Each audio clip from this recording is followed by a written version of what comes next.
Your emotions are not your friend. Let me say that again. Your emotions are not your friend. They are not some sacred inner voice guiding you toward truth and happiness. They are biological reactions designed for a world that no longer exists.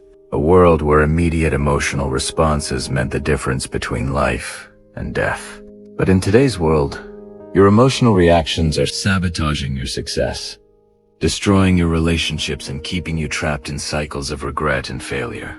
Every single day, you make decisions based on how you feel in the moment. You get triggered by a comment and fire back with something you'll regret. You feel overwhelmed and quit on your goals. You get anxious about a presentation and avoid the opportunity that could change your career. You let anger control your words and destroy relationships that took years to build. You are being controlled by chemical reactions in your brain, and you don't even realize it. But here's what the top 1% of high achievers know that you don't. They have learned the most powerful skill in human existence. The ability to not react, the ability to feel the emotion, acknowledge it, and then choose their response based on logic, strategy, and long-term thinking instead of the primitive impulses screaming in their heads. This is not about becoming emotionless. This is not about suppressing your feelings or pretending they don't exist. This is about taking back control of your life by mastering the space between stimulus and response. The space where your power lives. The space where your future is determined. By the time you finish this audiobook, you will never be the same person who started listening. You will have the tools, the knowledge, and the mental frameworks to control your emotions instead of being controlled by them.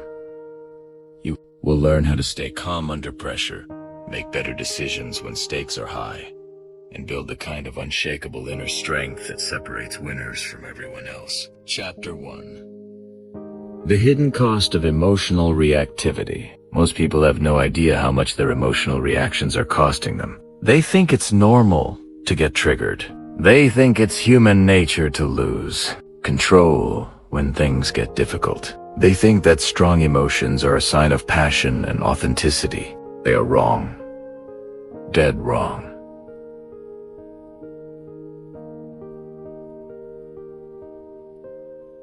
And this delusion is destroying their lives in ways they can't even see. Let me paint you a picture of what emotional reactivity actually looks like in the real world. You're in a meeting with your boss and colleagues. Someone challenges your idea in a way that feels disrespectful. Your heart starts racing.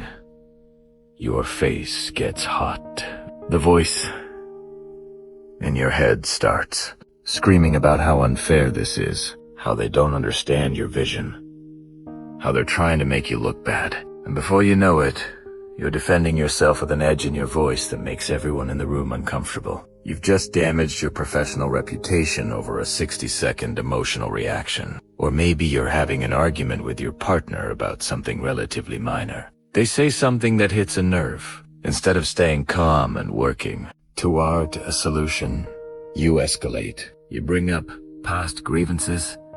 You say things designed to hurt them because you're hurting. 10 minutes later, you've turned a small disagreement into a relationship-threatening fight that will take days to recover from, all because you couldn't control your initial emotional reaction. Here's the brutal truth that no one wants to face. Every time you react emotionally instead of responding thoughtfully, you are training your brain to be weaker. You are reinforcing neural pathways that make you more likely to lose control the next time. You are literally rewiring your brain for failure, for conflict, for regret. And the worst part is that you're doing it voluntarily. The science is clear on this.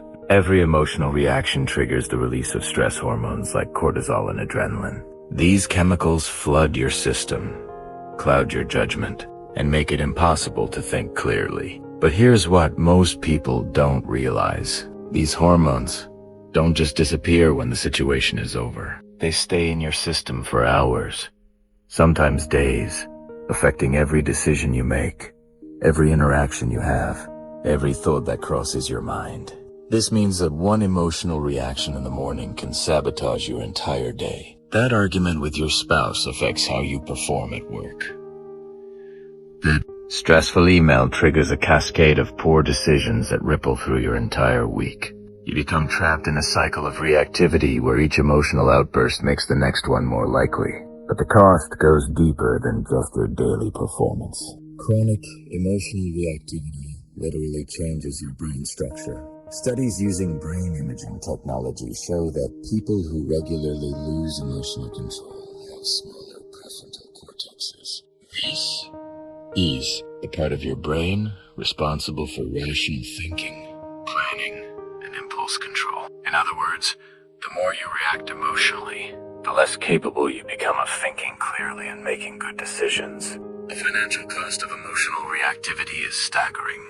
Think about every opportunity you've missed because you were too angry, too anxious, or too overwhelmed to think straight. Every relationship you've damaged because you couldn't keep your mouth shut when you were upset. Every goal you've abandoned because you felt discouraged and decided to quit. The compound effect of these losses over a lifetime is devastating. I've worked with executives who have lost millions of dollars because they made decisions while angry. I've seen entrepreneurs destroy partnerships that took years to build because they couldn't control their emotional reactions during negotiations.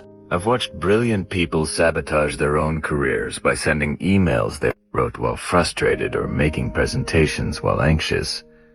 The relationship cost is even more heartbreaking. Every time you lose control emotionally with someone you care about, you withdraw trust from the relationship bank account. You create distance. You plant seeds of resentment. Over time, these emotional reactions accumulate and destroy the very relationships that matter most to you. Your children watch how you handle emotions and learn that this is normal.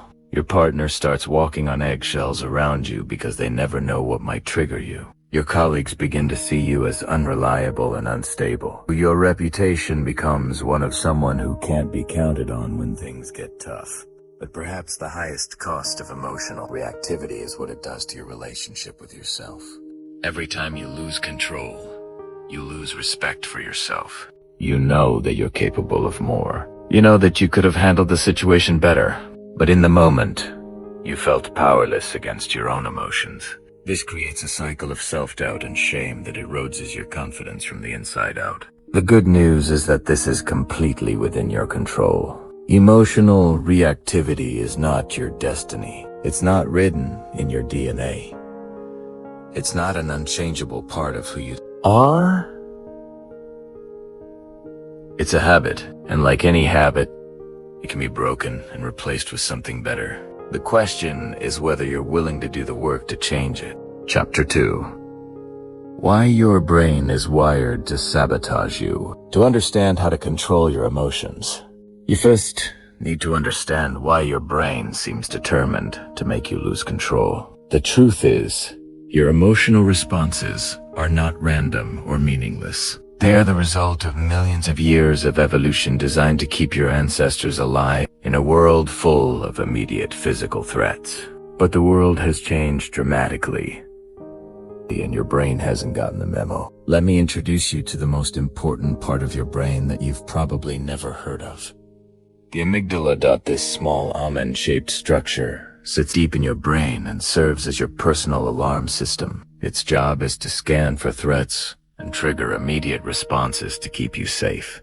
When your ancestors encountered a saber-toothed tiger, the amygdala would flood their system with adrenaline, shut down rational thinking, and prepare them for fight or flight. This response saved lives. The problem is that your amygdala can't tell the difference between a saber-toothed tiger and an angry email from your boss. It can't distinguish between a physical threat and a social threat. It treats criticism, rejection, embarrassment, and conflict as if they were life or death situations. So when your colleague questions your idea in a meeting, your amygdala sounds the alarm just as if you were being attacked by a predator. This is called an amygdala hijack, and it happens to you more often than you realize. The moment your brain perceives a threat, rational thinking goes offline.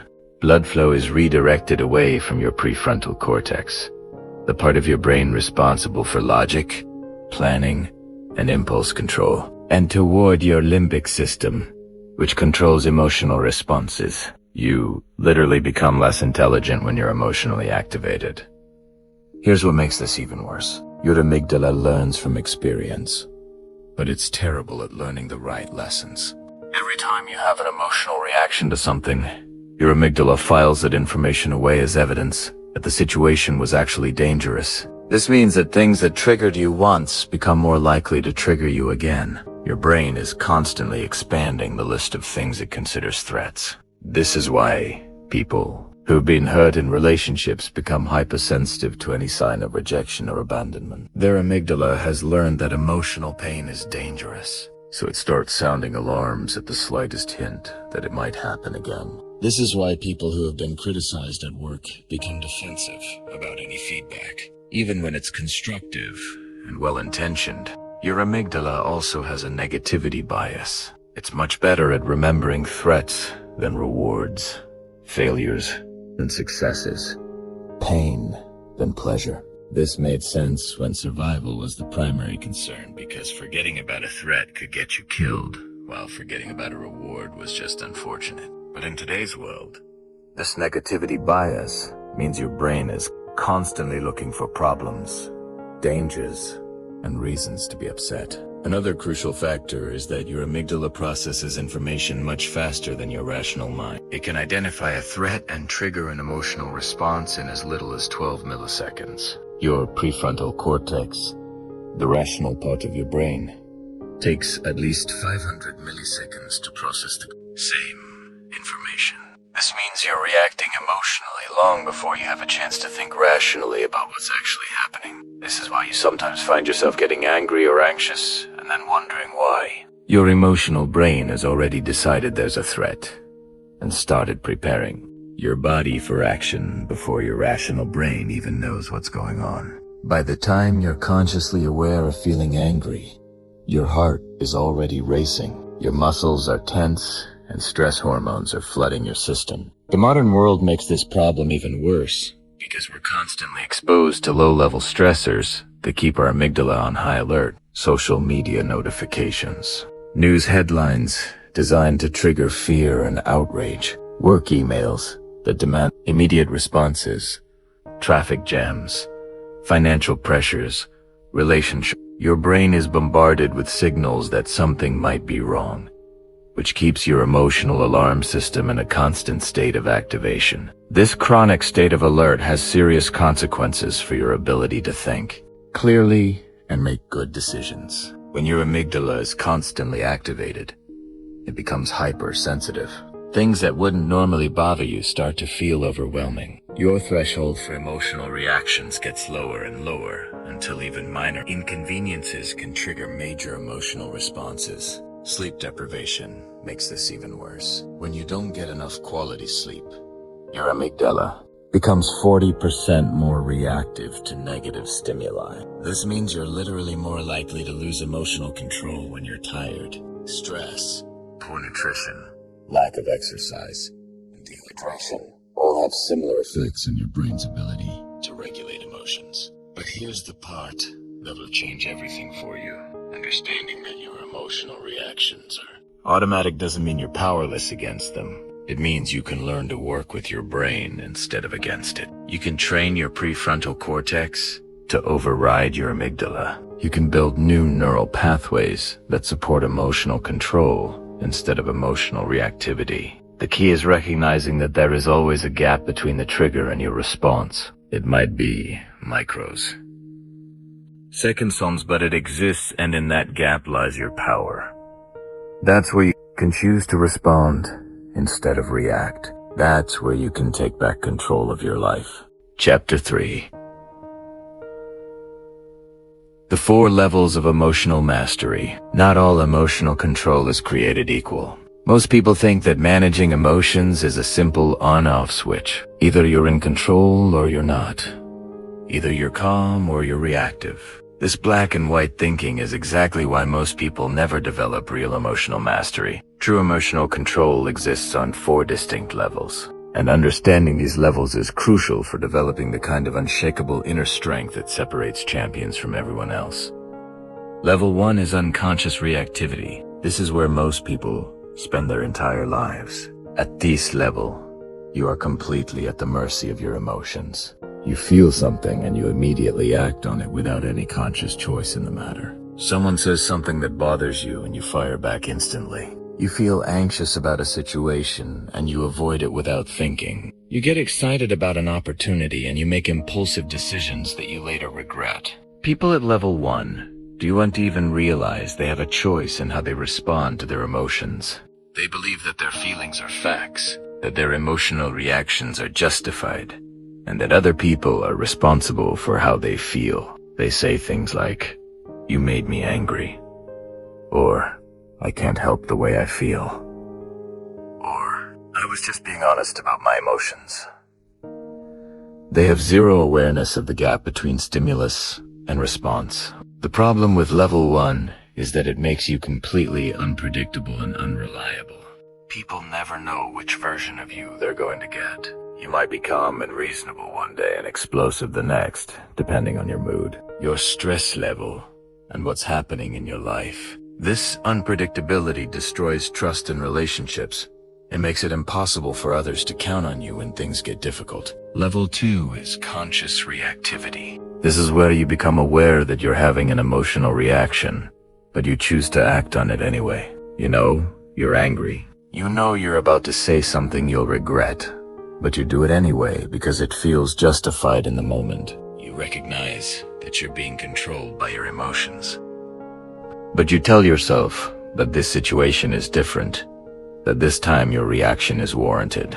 People at level 2 often justify their emotional reactions by focusing on the behavior of others. They say things like, "Yes, I lost my temper, but did you see what they did to me?" Or, "I know I shouldn't have sent that email, but they had it coming."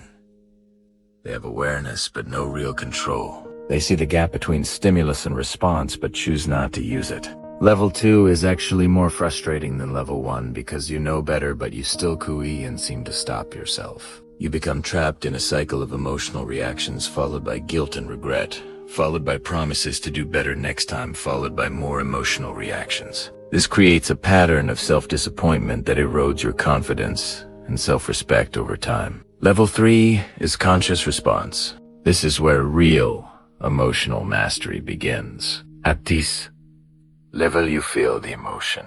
You recognize it for what it is, and you consciously choose how to respond based on your values and your long-term goals rather than your immediate feelings. You might feel angry, but you choose to speak calmly. You might feel anxious, but you choose to take action anyway.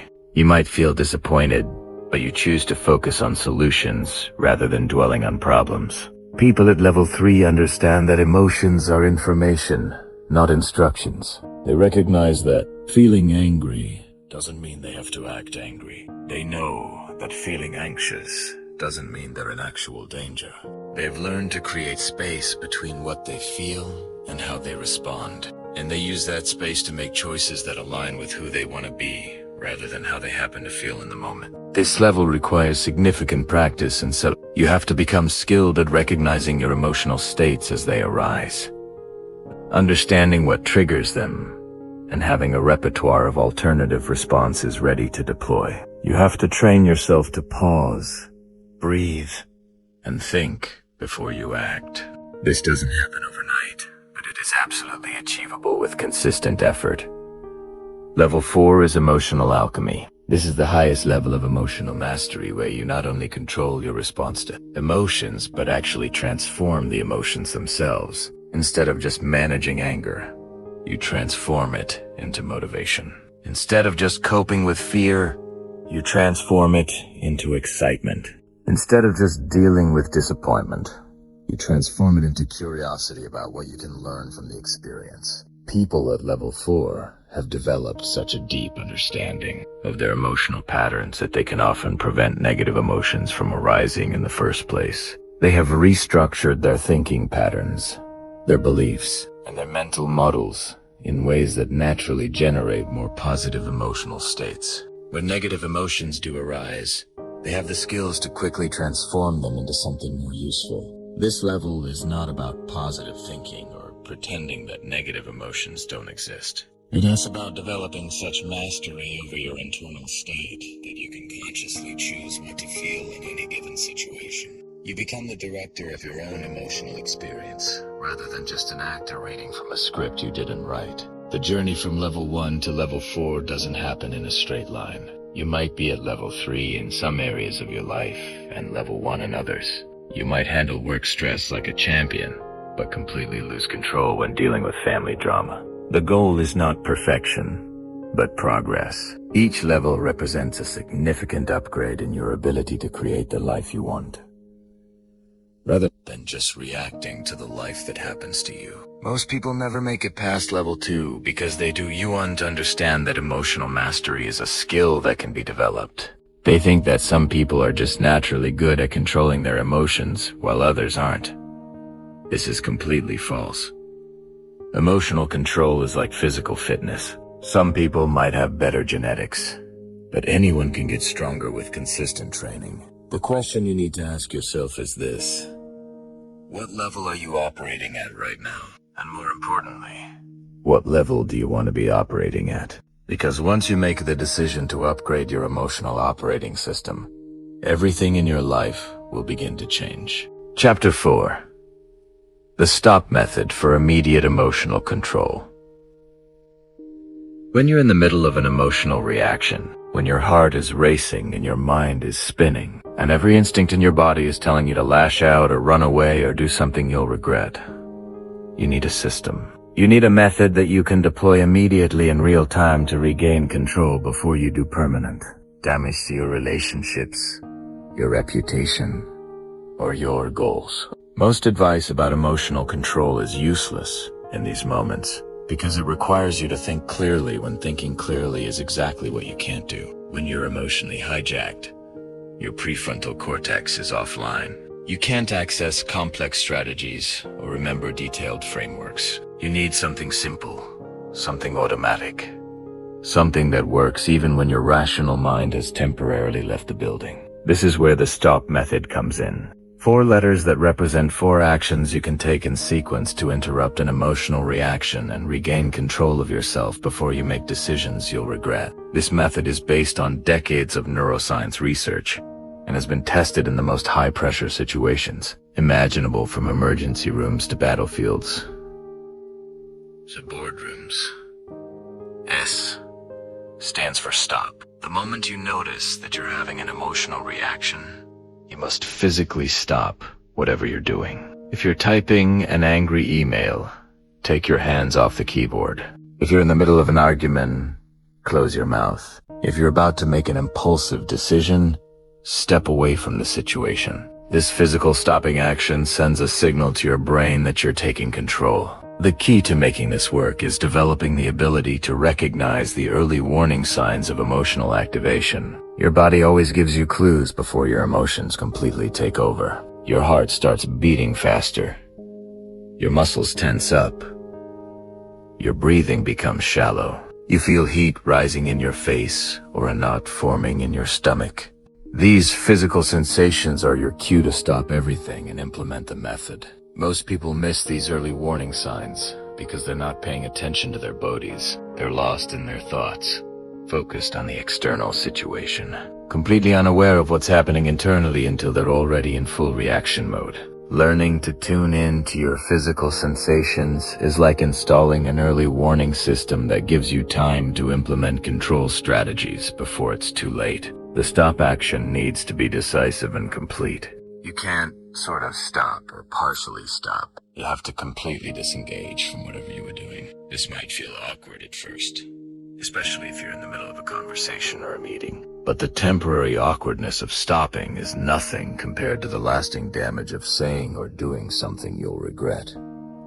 T stands for take a breath. Not just any breath, but a specific type of breathing that activates your parasympathetic nervous system and begins to calm your emotional reaction. You're going to breathe in slowly through your nose for a count of 4. Hold your breath for a count of 4. Then breathe out slowly through your mouth for a count of 6. This is called box breathing, and it's used by Navy SEALs, emergency responders, and elite athletes to maintain calm under extreme pressure. The reason this breathing pattern works is that it stimulates your vagus nerve, which is like a reset button for your nervous system. When you're emotionally activated, your sympathetic nervous system is in control, flooding your body with stress hormones and preparing you for fight or flight. The extended exhale activates your parasympathetic nervous system, which is responsible for rest and recovery. This begins to counteract the stress response and helps restore rational thinking. You need to repeat this breathing pattern at least 3 times, but continue for as long as necessary to feel your heart rate beginning to slow down. Don't rush this step.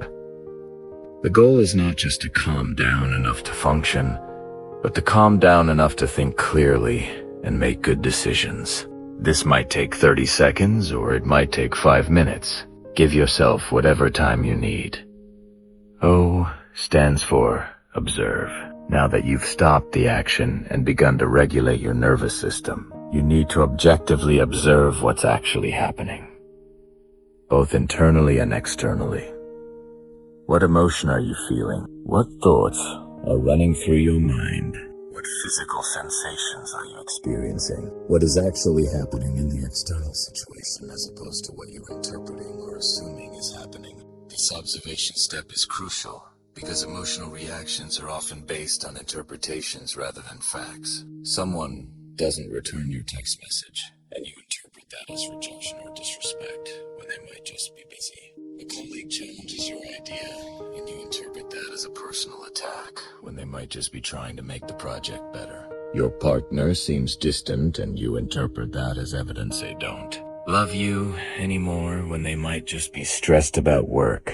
During the observe step, you want to separate facts from interpretations. What did the person actually say or do? What evidence do you have for the story you're telling yourself about their motivations or intentions? What other explanations might exist for their behavior? This process of objective observation helps you see the situation more clearly and often reveals that your emotional reaction was based on assumptions rather than reality. You also want to observe your own internal state with curiosity rather than judgment.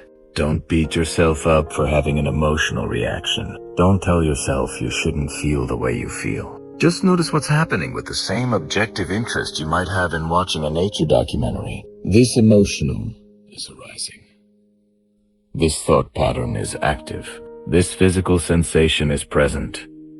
Information, not evaluation.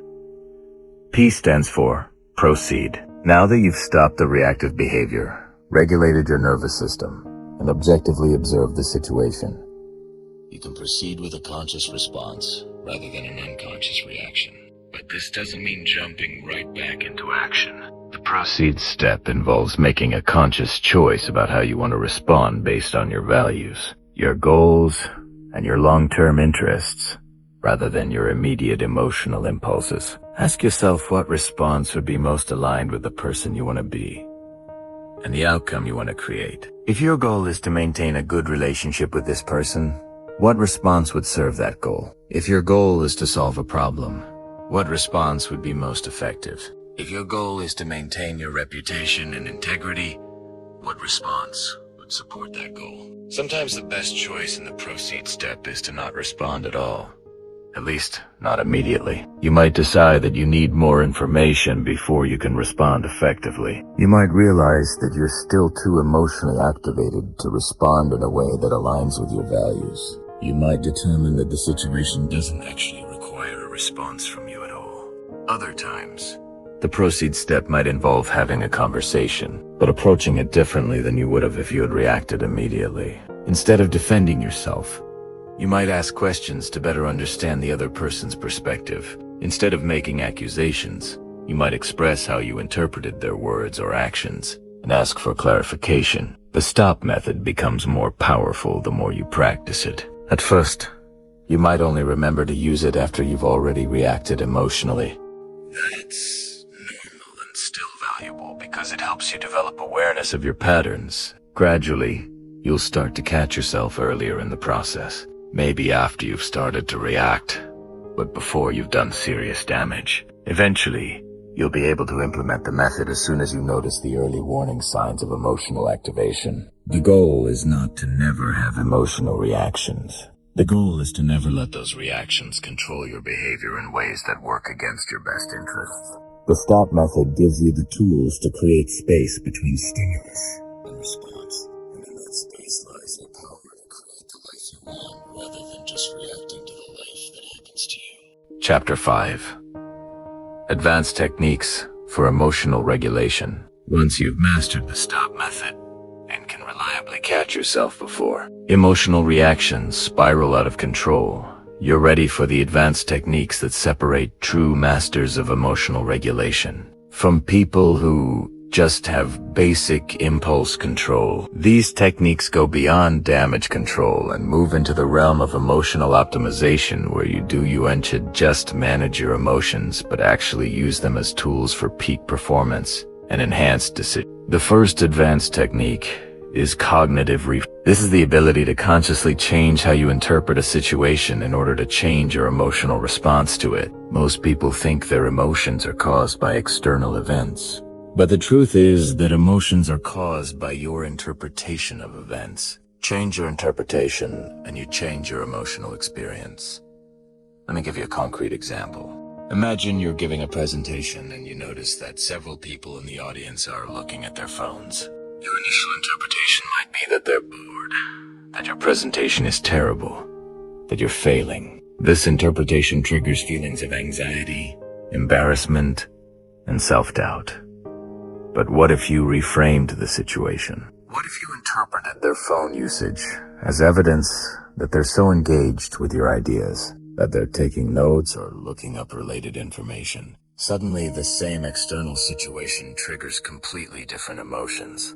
The key to effective cognitive reframing is developing multiple plausible interpretations for any given situation. When something happens that triggers a negative emotional response, force yourself to come up with at least 3 alternative explanations for what's happening. One interpretation that's more positive than your initial reaction, one that's more negative, and one that's completely neutral. This exercise isn't about lying to yourself or engaging in positive thinking. It's just about recognizing that your initial interpretation of events is often not the only possible interpretation, and it's usually not the most accurate one.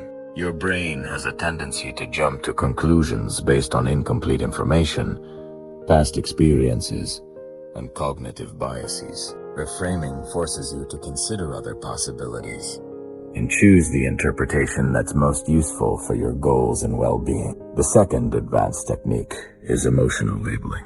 This involves becoming extremely precise about identifying and naming your emotional states. Most people have a very limited emotional vocabulary. They know they feel good or bad, happy or sad, but they can't distinguish between frustration and disappointment, between anxiety and excitement, between anger and hurt.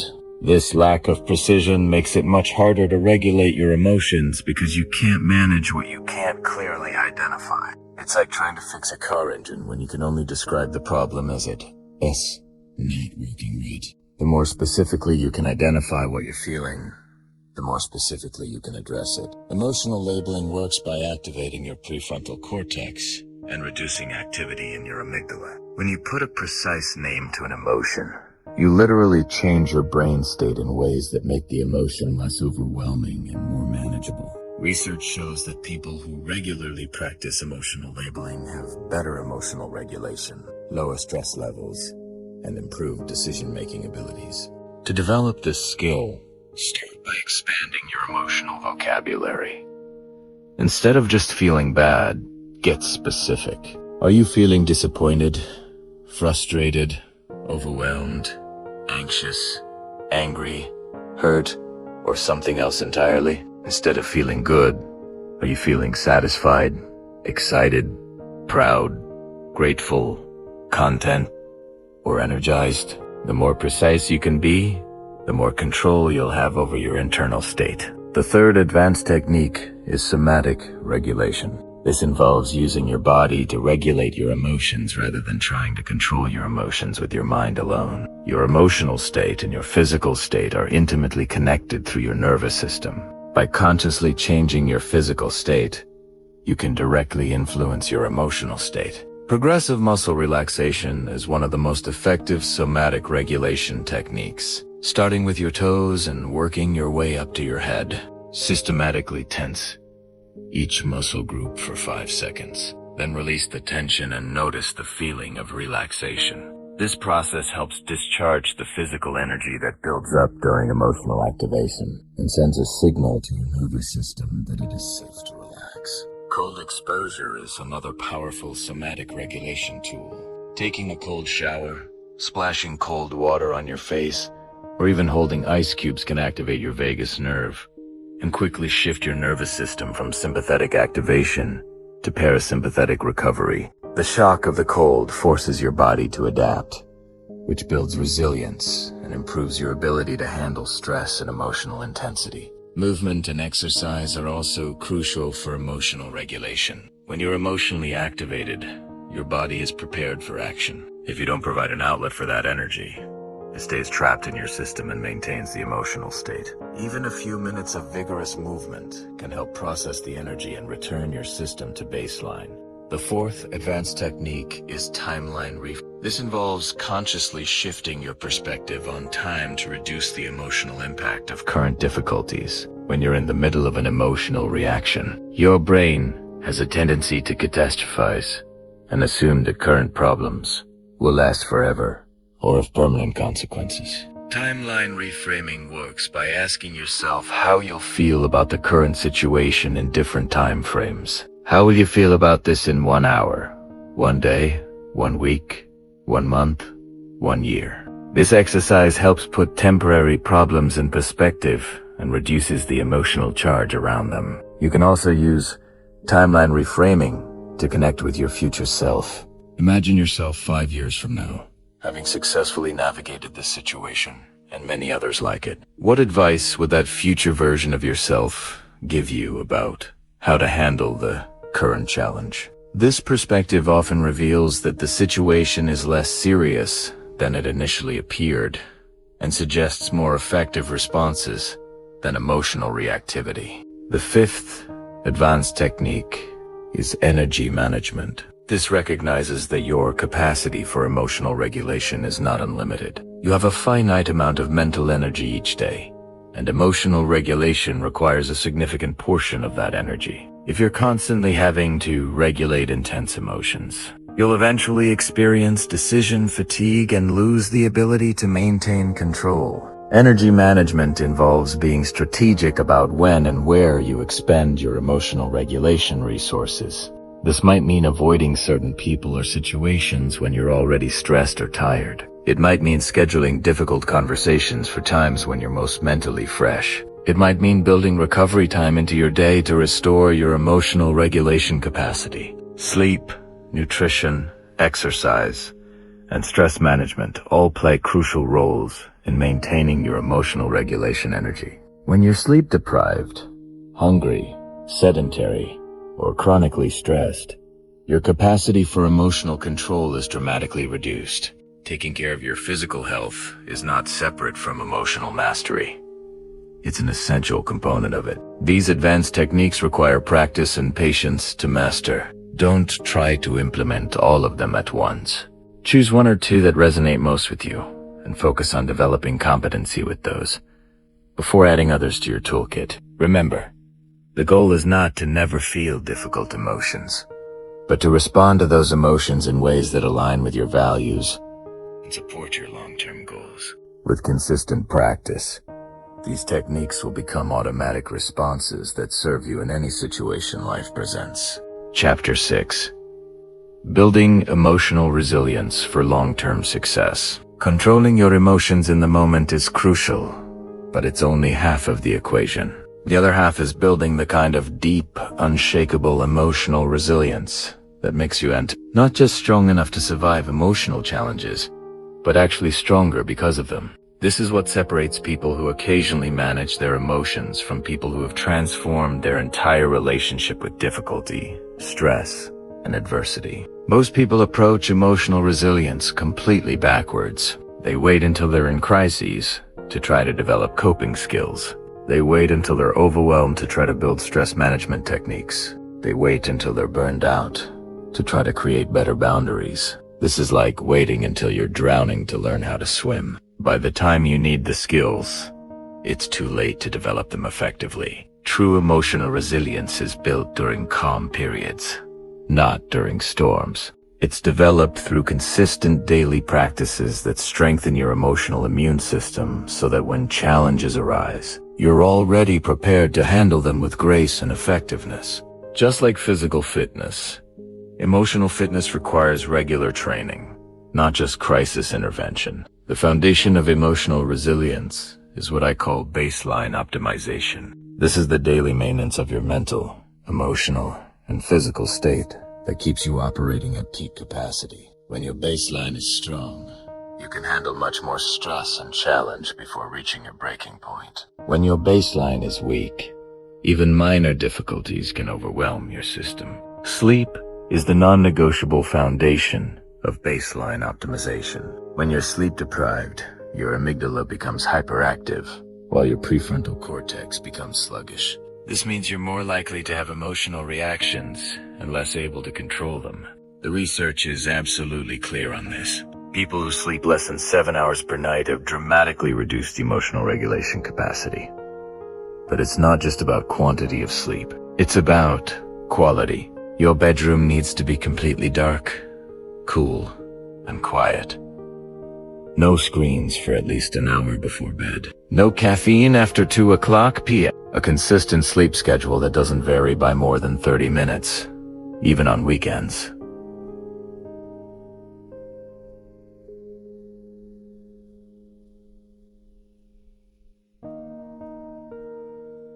These aren't suggestions. They're requirements if you want to maintain emotional control under pressure. Nutrition plays a massive role in emotional stability that most people completely ignore.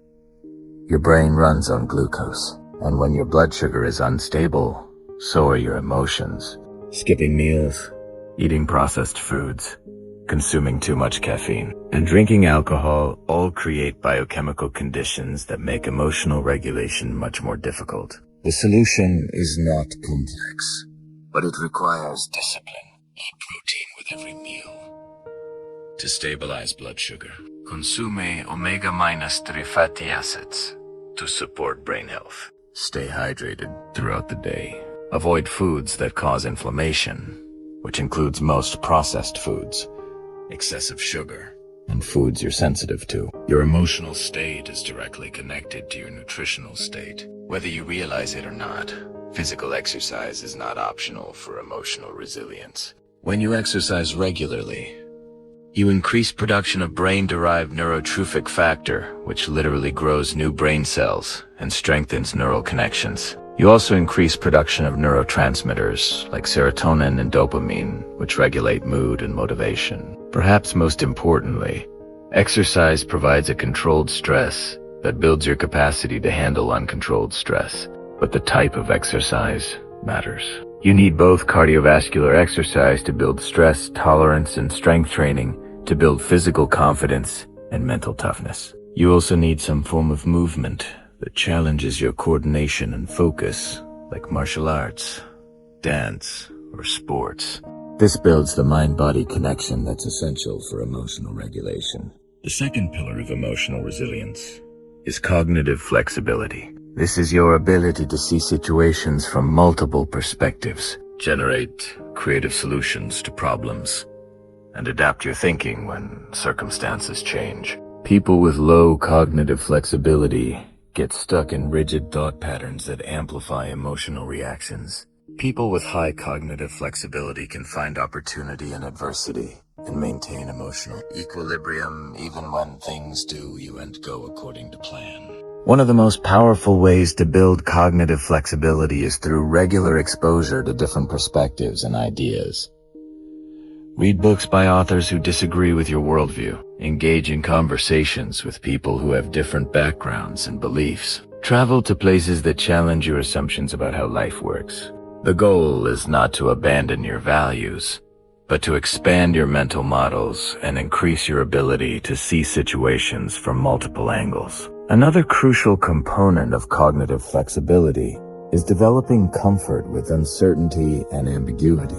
Most emotional reactions are triggered by situations that feel uncertain or out of control. If you can learn to be comfortable without knowing exactly how things will turn out, you'll be much less likely to have emotional reactions when life doesn't go according to plan. Practice making decisions with incomplete information. Set goals without knowing exactly how you'll achieve them. Engage in activities that have uncertain outcomes. The more comfortable you become with uncertainty, the more emotionally stable you'll be when facing unknown challenges. The third pillar of emotional resilience is meaning-making. People who have a clear sense of purpose and meaning in their lives are much more resilient in the face of adversity. When you know why you're doing something, when you can connect your current struggles to a larger purpose, it becomes much easier to maintain emotional control when things get difficult. This doesn't require having a grand mission to save the world. It can be as simple as being a good parent, building a successful business, or making a positive contribution to your community. The key is that your goals and activities need to be connected to something larger than immediate comfort or pleasure. Regularly reflecting on your values and priorities helps maintain this sense of meaning. What do you stand for? What kind of person do you want to be? What kind of impact do you want to have? When you're clear on these questions, it becomes much easier to choose long-term thinking over short-term emotional reactions. The fourth pillar of emotional resilience is social connection. Humans are social creatures, and isolation makes emotional regulation much more difficult. Having strong supportive relationships provides both emotional resources during difficult times and accountability. It helps you maintain high standards for your behavior, but not all relationships contribute to emotional resilience. Relationships with people who are constantly dramatic, negative, or emotionally volatile will drain your emotional energy and make it harder for you to maintain control. You need relationships with people who model emotional maturity and who bring out the best in you rather than triggering your worst impulses. This means being intentional about who you spend time with. Minimize contact with people who consistently create chaos and drama in their lives. Invest more time and energy in relationships with people who are growing, learning, and working to become better versions of themselves. Your emotional state is heavily influenced by the emotional states of the people around you. The fifth pillar of emotional resilience is what I call strategic stress exposure. Just like your muscles need progressive overload to grow stronger, your emotional regulation system needs controlled challenges to develop greater capacity. If you only practice emotional control during easy times, you won't have the strength to maintain it during difficult times. This means intentionally putting yourself in situations that are slightly outside your comfort zone on a regular basis. Take on projects that are challenging but achievable. Have difficult conversations that you've been avoiding. Set goals that require you to grow beyond your current capabilities. The key is to choose your challenges rather than letting life choose them for you. Cold exposure, public speaking, martial arts training, endurance, sports, and meditation retreats are all excellent forms of strategic stress exposure. They put you in controlled situations where you have to manage discomfort, uncertainty, and challenge while maintaining composure and focus. The final pillar of emotional resilience is recovery and restoration. Your emotional regulation system, like any high-performance system, needs regular maintenance and recovery. If you're constantly pushing without taking time to restore your energy, you'll eventually burn out and lose the ability to maintain emotional control. This means building regular recovery practices into your daily and weekly routine. Daily meditation or mindfulness practice, weekly time in nature without technology, monthly periods of complete disconnection from work and social media, annual retreats or vacations that allow for deep rest and reflection. Recovery is not a luxury or a reward for hard work. It's a requirement for sustained high performance.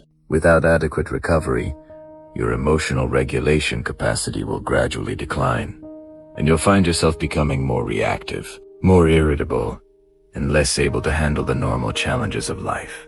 Building emotional resilience is a long-term project that requires patience and consistency. You can't develop it overnight, but you also can't afford to wait until you need it to start building it. The time to strengthen your emotional foundation is now while you're relatively calm and stable.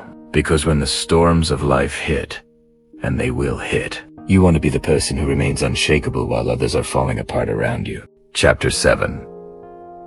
The Neuroscience of Emotional Transformation. Everything I've told you so far becomes infinitely more powerful when you understand what is actually happening in your brain when you practice emotional control. This isn't just feel-good psychology or ancient wisdom, though both have their place. This is hard science, measurable, repeatable, documented changes in brain structure and function that occur when you consistently practice the techniques of emotional mastery. Understanding the neuroscience behind emotional transformation serves two crucial purposes. First, it gives you confidence that the work you're doing is actually creating real lasting change, not just temporary improvements.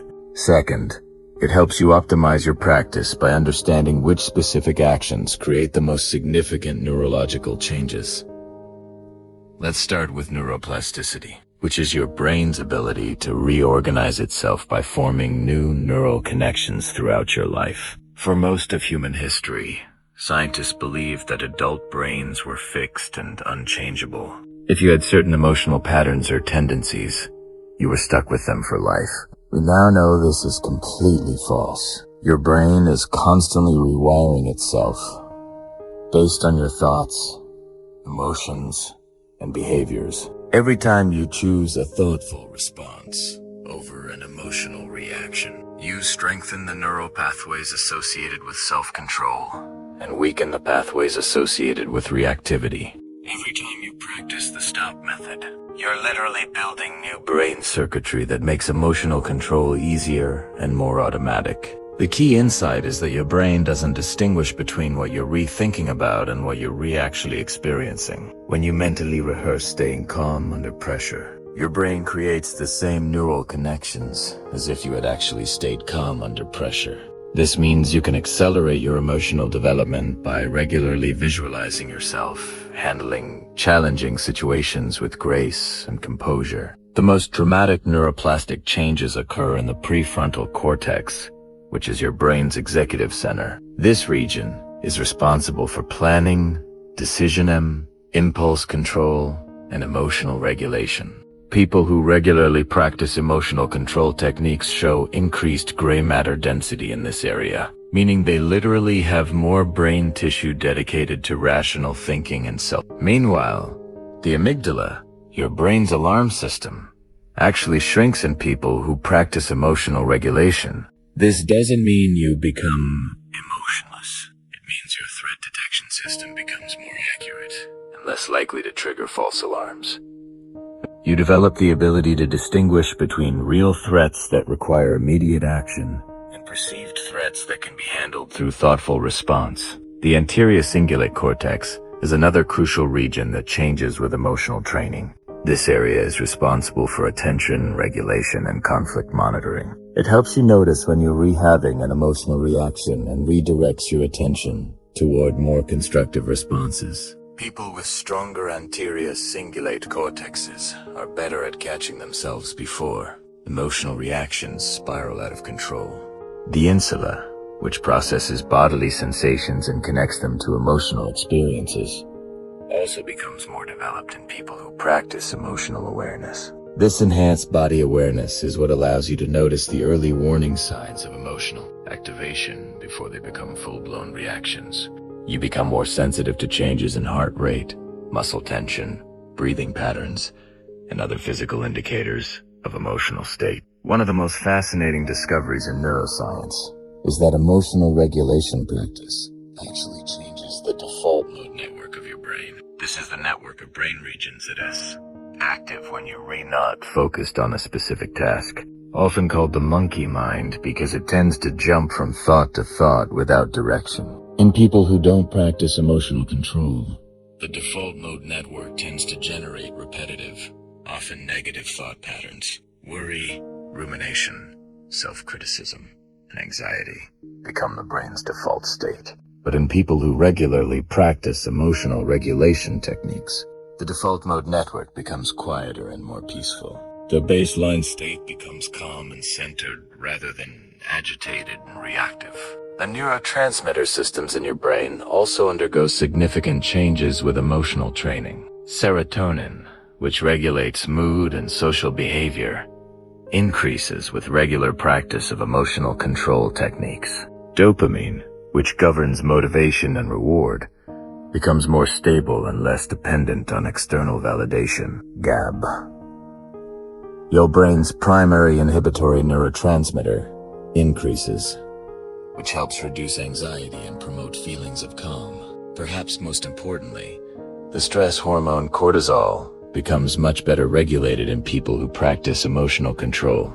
Chronic elevated cortisol destroys brain cells, impairs memory, weakens the immune system, and creates a cascade of health problems. People who master their emotional responses show lower baseline cortisol levels and faster cortisol. Recovery after stressful events. Mirror neurons add another fascinating dimension to emotional neuroscience. These are brain cells that fire both when you perform an action and when you observe someone else performing the same action. This means that spending time with people who have good emotional control literally trains your brain to have better emotional control. Conversely, spending time with emotionally reactive people trains your brain to be more reactive. This is why the social environment you choose has such a profound impact on your emotional development. You're not just influenced by other people's behavior. Your brain is actually mimicking their neural patterns through mirror neuron activity. Choose your social environment carefully, because it's shaping your brain, whether you realize it or not.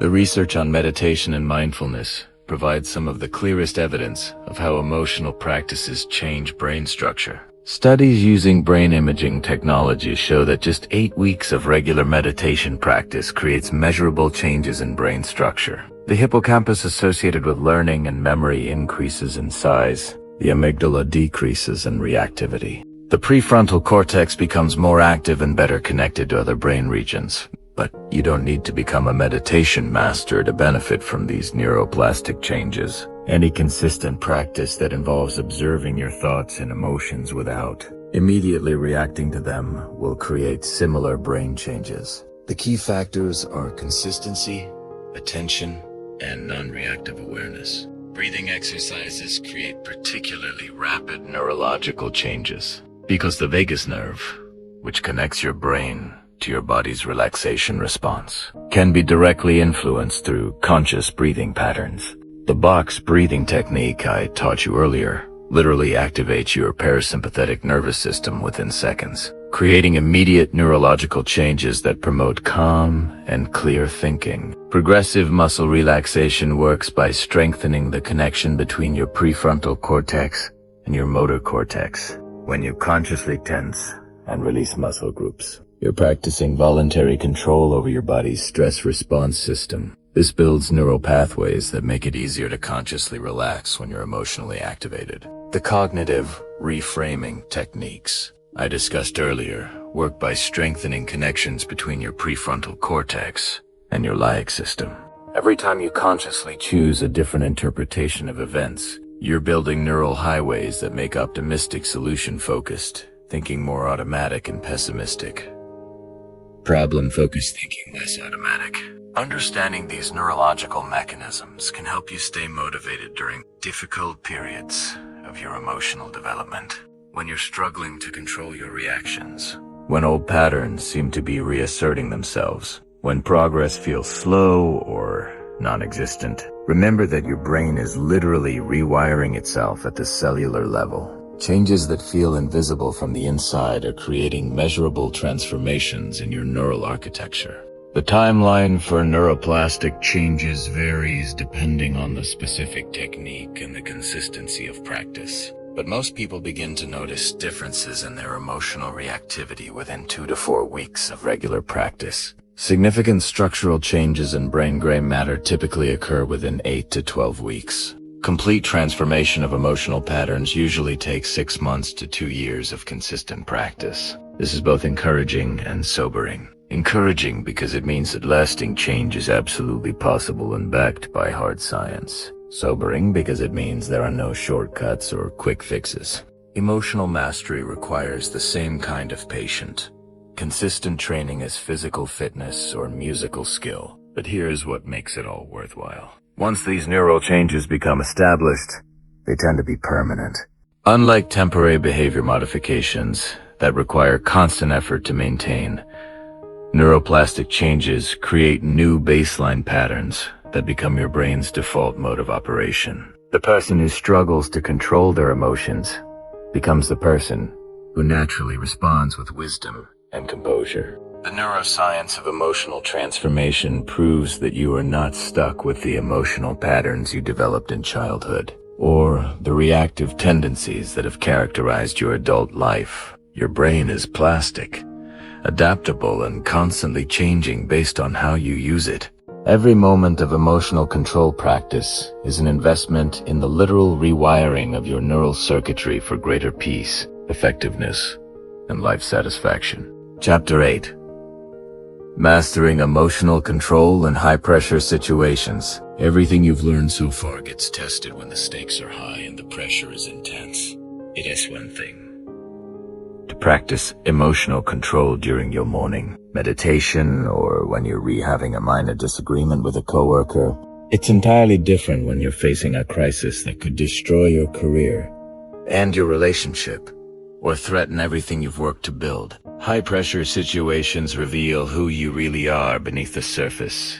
Politeness and social conditioning. They strip away pretense and expose your true level of emotional mastery. Most people perform worse under pressure because they let the intensity of the situation overwhelm their rational thinking. But elite performers actually get better under pressure because they've trained specifically for these moments. The difference between people who crack under pressure and people who thrive under pressure is not talent, intelligence, or luck. It's preparation. Specifically, it's emotional preparation. When you've trained your nervous system to remain calm and your mind to think clearly during intense situations, pressure becomes an advantage rather than a liability. The first key to pressure performance is understanding that pressure is not external. It's internal. The situation itself is neutral. It only becomes pressurized when your mind interprets it as threatening or overwhelming. Two people can face identical circumstances and have completely different stress responses based on how they frame the situation in their minds. This means that controlling pressure starts with controlling your narrative about the situation. Instead of telling yourself, "This is terrible. Everything is falling apart. I can't handle this." You need to reframe the situation in terms that support peak performance. This is challenging, but I have the skills to handle it. This is an opportunity to prove what I'm capable of. This is exactly the kind of situation I've been training for. Elite athletes, emergency responders, and special forces operators all use this kind of reframing to maintain peak performance under extreme pressure. They don't pretend that dangerous or difficult situations aren't actually dangerous or difficult. They acknowledge the reality of the situation while choosing interpretations that enhance rather than diminish their performance. The second key to pressure performance is physiological preparation. Your body's stress response system needs to be trained to handle intense activation without becoming overwhelmed. This is where the concept of stress inoculation becomes crucial. Just like vaccines expose your immune system to small amounts of a pathogen to build resistance, stress inoculation exposes your nervous system to controlled amounts of stress to build resilience. Cold exposure is one of the most effective forms of stress inoculation. When you deliberately expose yourself to cold water or cold air, you activate the same stress response systems that are triggered during high-pressure situations. But because you're choosing the exposure voluntarily, you can practice maintaining calm and clear thinking while your body is in a state of physiological stress. The key is not just to endure the cold, but to practice specific emotional control techniques. While exposed to it, breathe slowly and deeply. Relax your muscles. Maintain positive. Keep your mind focused on the present moment rather than anticipating how much longer the exposure will last.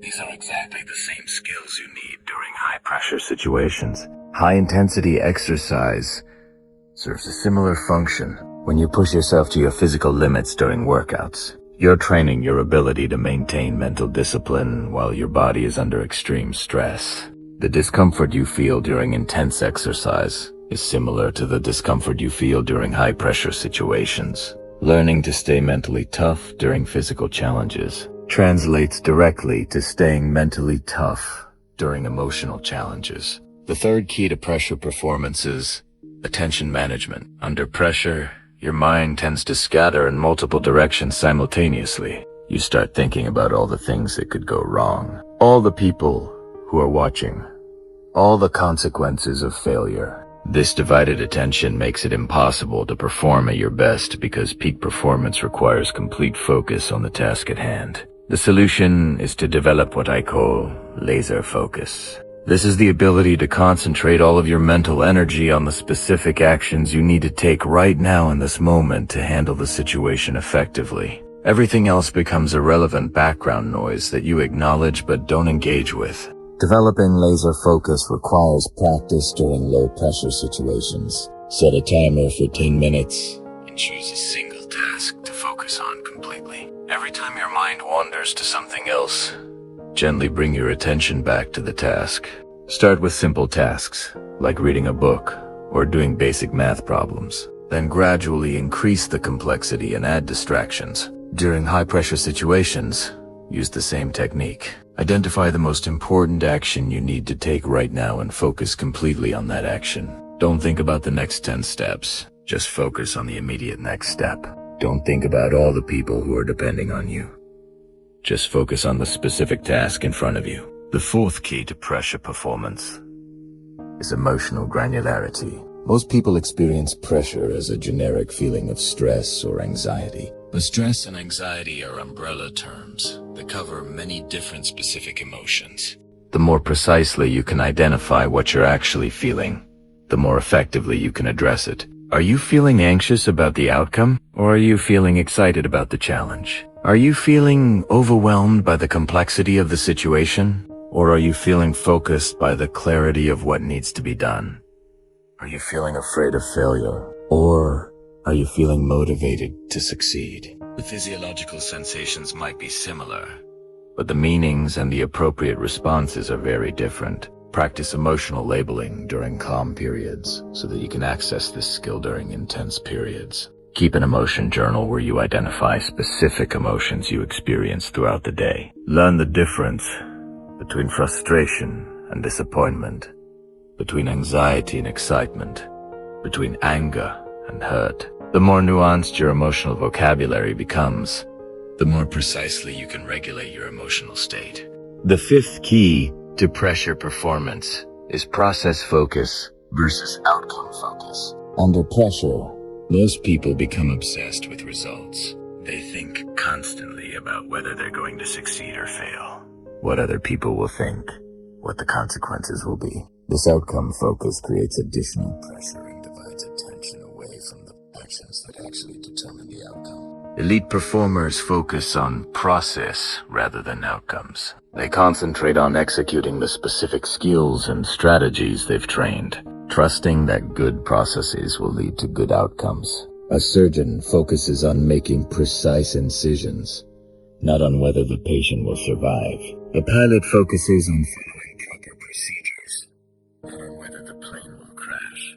A negotiator focuses on asking good questions and listening carefully, not on whether they'll get the deal. This process focus is liberating because it puts you in control of what you can actually control. You can't directly control outcomes, which always depend partly on factors outside your influence.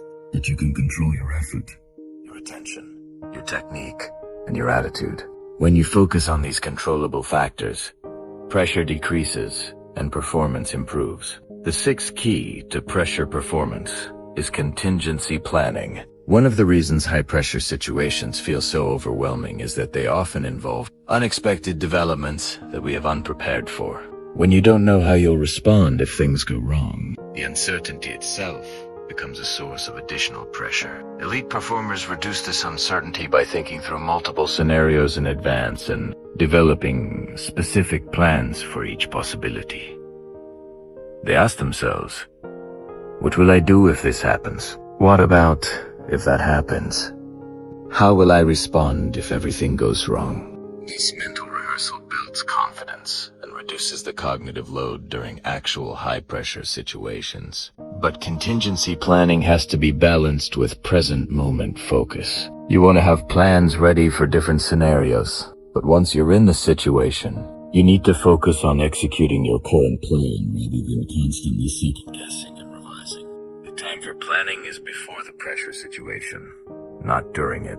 The final key to pressure performance is recovery and reflection. High-pressure situations take a significant toll on your mental and emotional resources, even when you handle them well, if you don't deliberately recover and process the experience.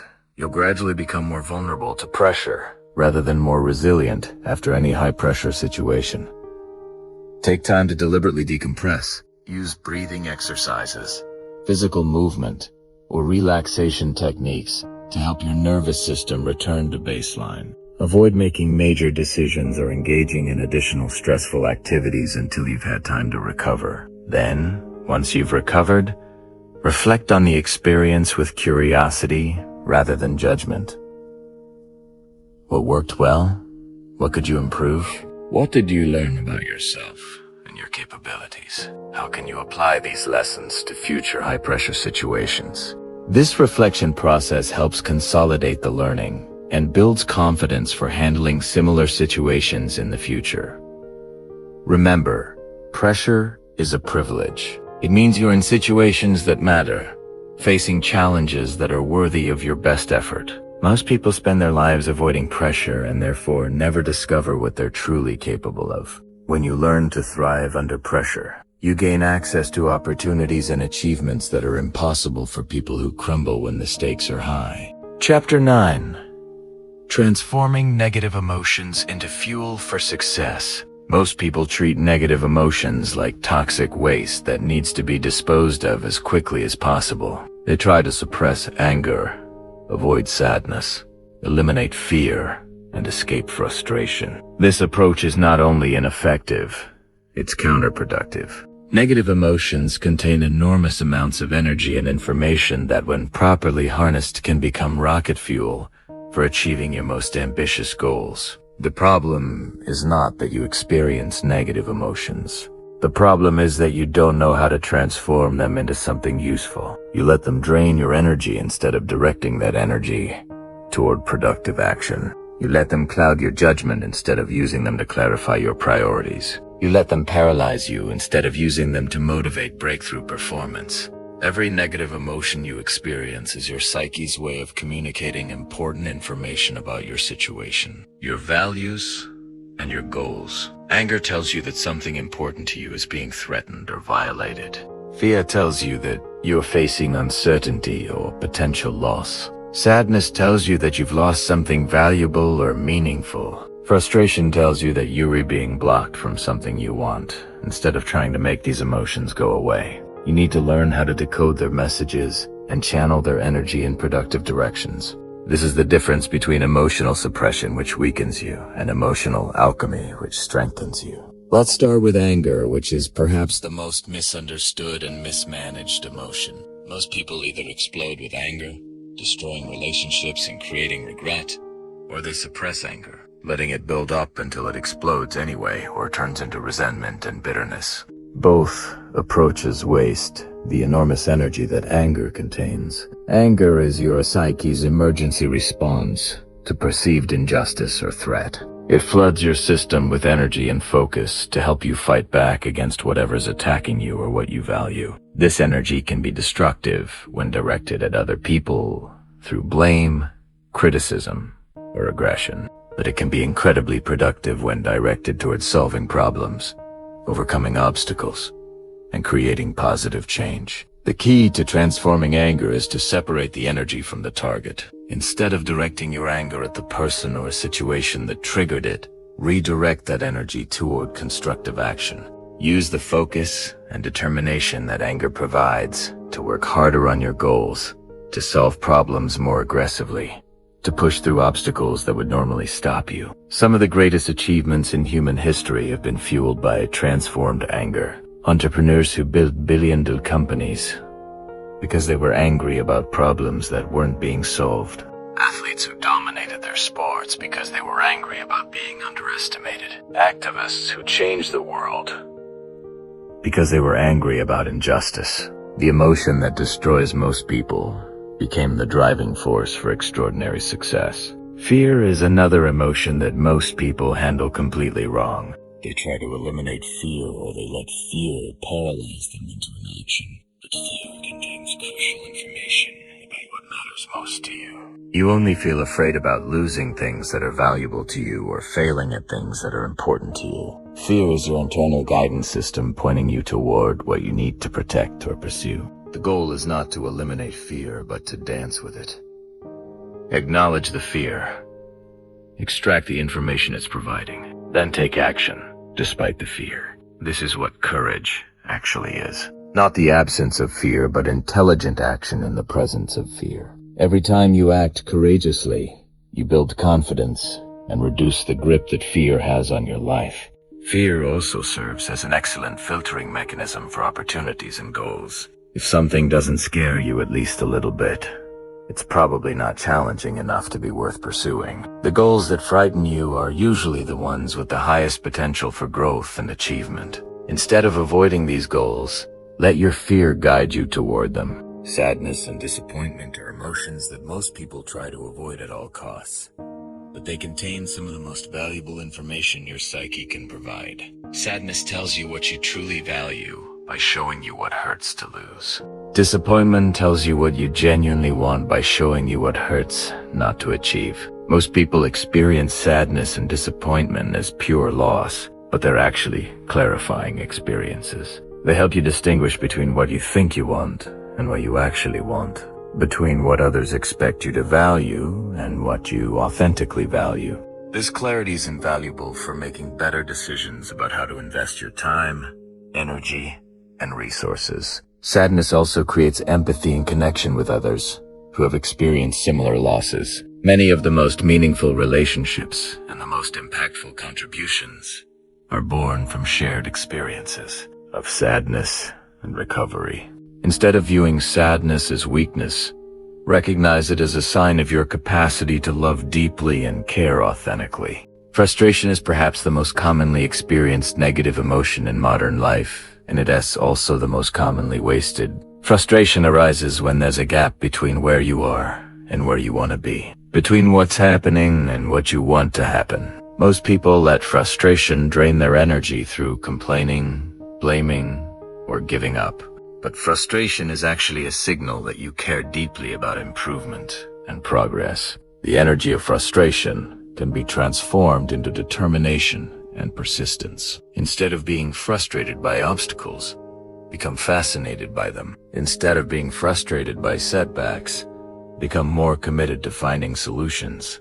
Instead of being frustrated by other people's limitations, become more focused on developing your own capabilities. Frustration is also an excellent diagnostic tool for identifying areas where you need to develop new skills or strategies. If you keep getting frustrated by the same types of situations, it's usually because you're trying to solve new problems with old approaches. The frustration is telling you that it's time to upgrade your capabilities. Anxiety and worry are forward-looking emotions that most people experience as pure torture. But anxiety contains important planning information about potential challenges you need to prepare for. Instead of trying to eliminate anxiety, use it as a strategic planning tool. What specifically are you worried about? What would you need to do to address those concerns? How can you prepare for the challenges you're anticipating? The key is to transform vague anxiety into specific action plans. Most anxiety is caused by unclear threats and uncertain time. When you force yourself to get specific about what you worried about and what you can do about it, anxiety often transforms into useful preparation. Worry becomes productive when it leads to preparation and counterproductive when it leads to rumination. The difference is action. Productive worry asks, what can I do to prepare for this potential problem? Counterproductive worry asks, What if this terrible thing happens over and over without generating any useful responses? Guilt and shame are perhaps the most painful emotions to experience, but they also contain some of the most important information about your values and integrity. Guilt tells you when your actions don't align with your values. Shame tells you when your behavior doesn't align with your identity. Both emotions are painful, precisely because they indicate misalignment between who you are and who you want to be. Instead of trying to escape guilt and shame, use them as course correction signals. What do these emotions tell you about what you value? What changes do you need to make to better align your actions with your values? How can you use this information to become more consistent with your highest self? The key to transforming any negative emotion is to approach it with curiosity rather than resistance. Instead of asking, how can I make this feeling go away? Ask, what is this feeling trying to tell me? How can I use this energy productively? What action can I take that honors the message while moving me toward my goals? This transformation requires practice and patience. Your habitual response to negative emotions has been reinforced over many years, and it won't change overnight. But every time you choose to transform rather than suppress or indulge a negative emotion, you build the neural pathways that make this process more automatic. The goal is not to become someone who never experiences negative emotions. The goal is to become someone who can quickly and effectively transform those emotions into fuel for positive action. When you master this skill, you'll discover that setbacks become setups, obstacles become opportunities, and the very experiences that break most people become the experiences that make you stronger. Chapter 10. Building unshakable confidence through emotional mastery. Confidence is not what most people think it is. It's not the absence of doubt or fear. It's not the belief that you'll never fail or face challenges. It's not the feeling that you're better than other people or that success is guaranteed. Real confidence is something much deeper and more powerful than any of these surface-level definitions. True confidence is the unshakable knowledge that you can handle whatever life throws at you. It's the quiet certainty that you have the emotional tools, mental frameworks, and inner resources to navigate any challenge, setback, or uncertainty that comes your way. It's not about never falling down. It's about knowing you can always get back up. This kind of confidence can only be built through one process: repeatedly facing difficult situations and proving to yourself that you can handle them with grace and effectiveness. You cannot think your way to confidence. You cannot affirm your way to confidence.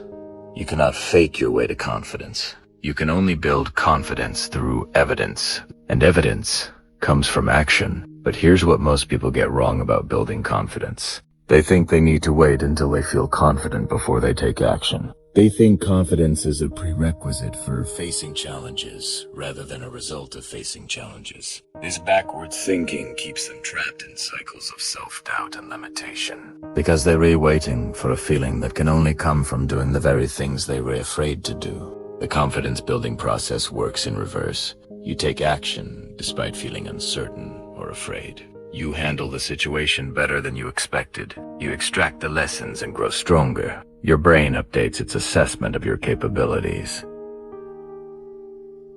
Your confidence increases. Then you're ready to take on slightly bigger challenges, and the cycle continues. This is why emotional mastery is the foundation of unshakable confidence. When you know you can control your reactions, regardless of what happens. When you know you can stay calm under pressure. When you know you can think clearly even when emotions are running high. You develop an inner certainty that makes you nearly impossible to shake. Most people's confidence is built on external factors that they can't control. They feel confident when things are going well, when other people approve of them, when they're successful by conventional standards. But this kind of confidence is fragile because it depends on circumstances that can change at any moment. Real confidence is built on internal factors that you can control.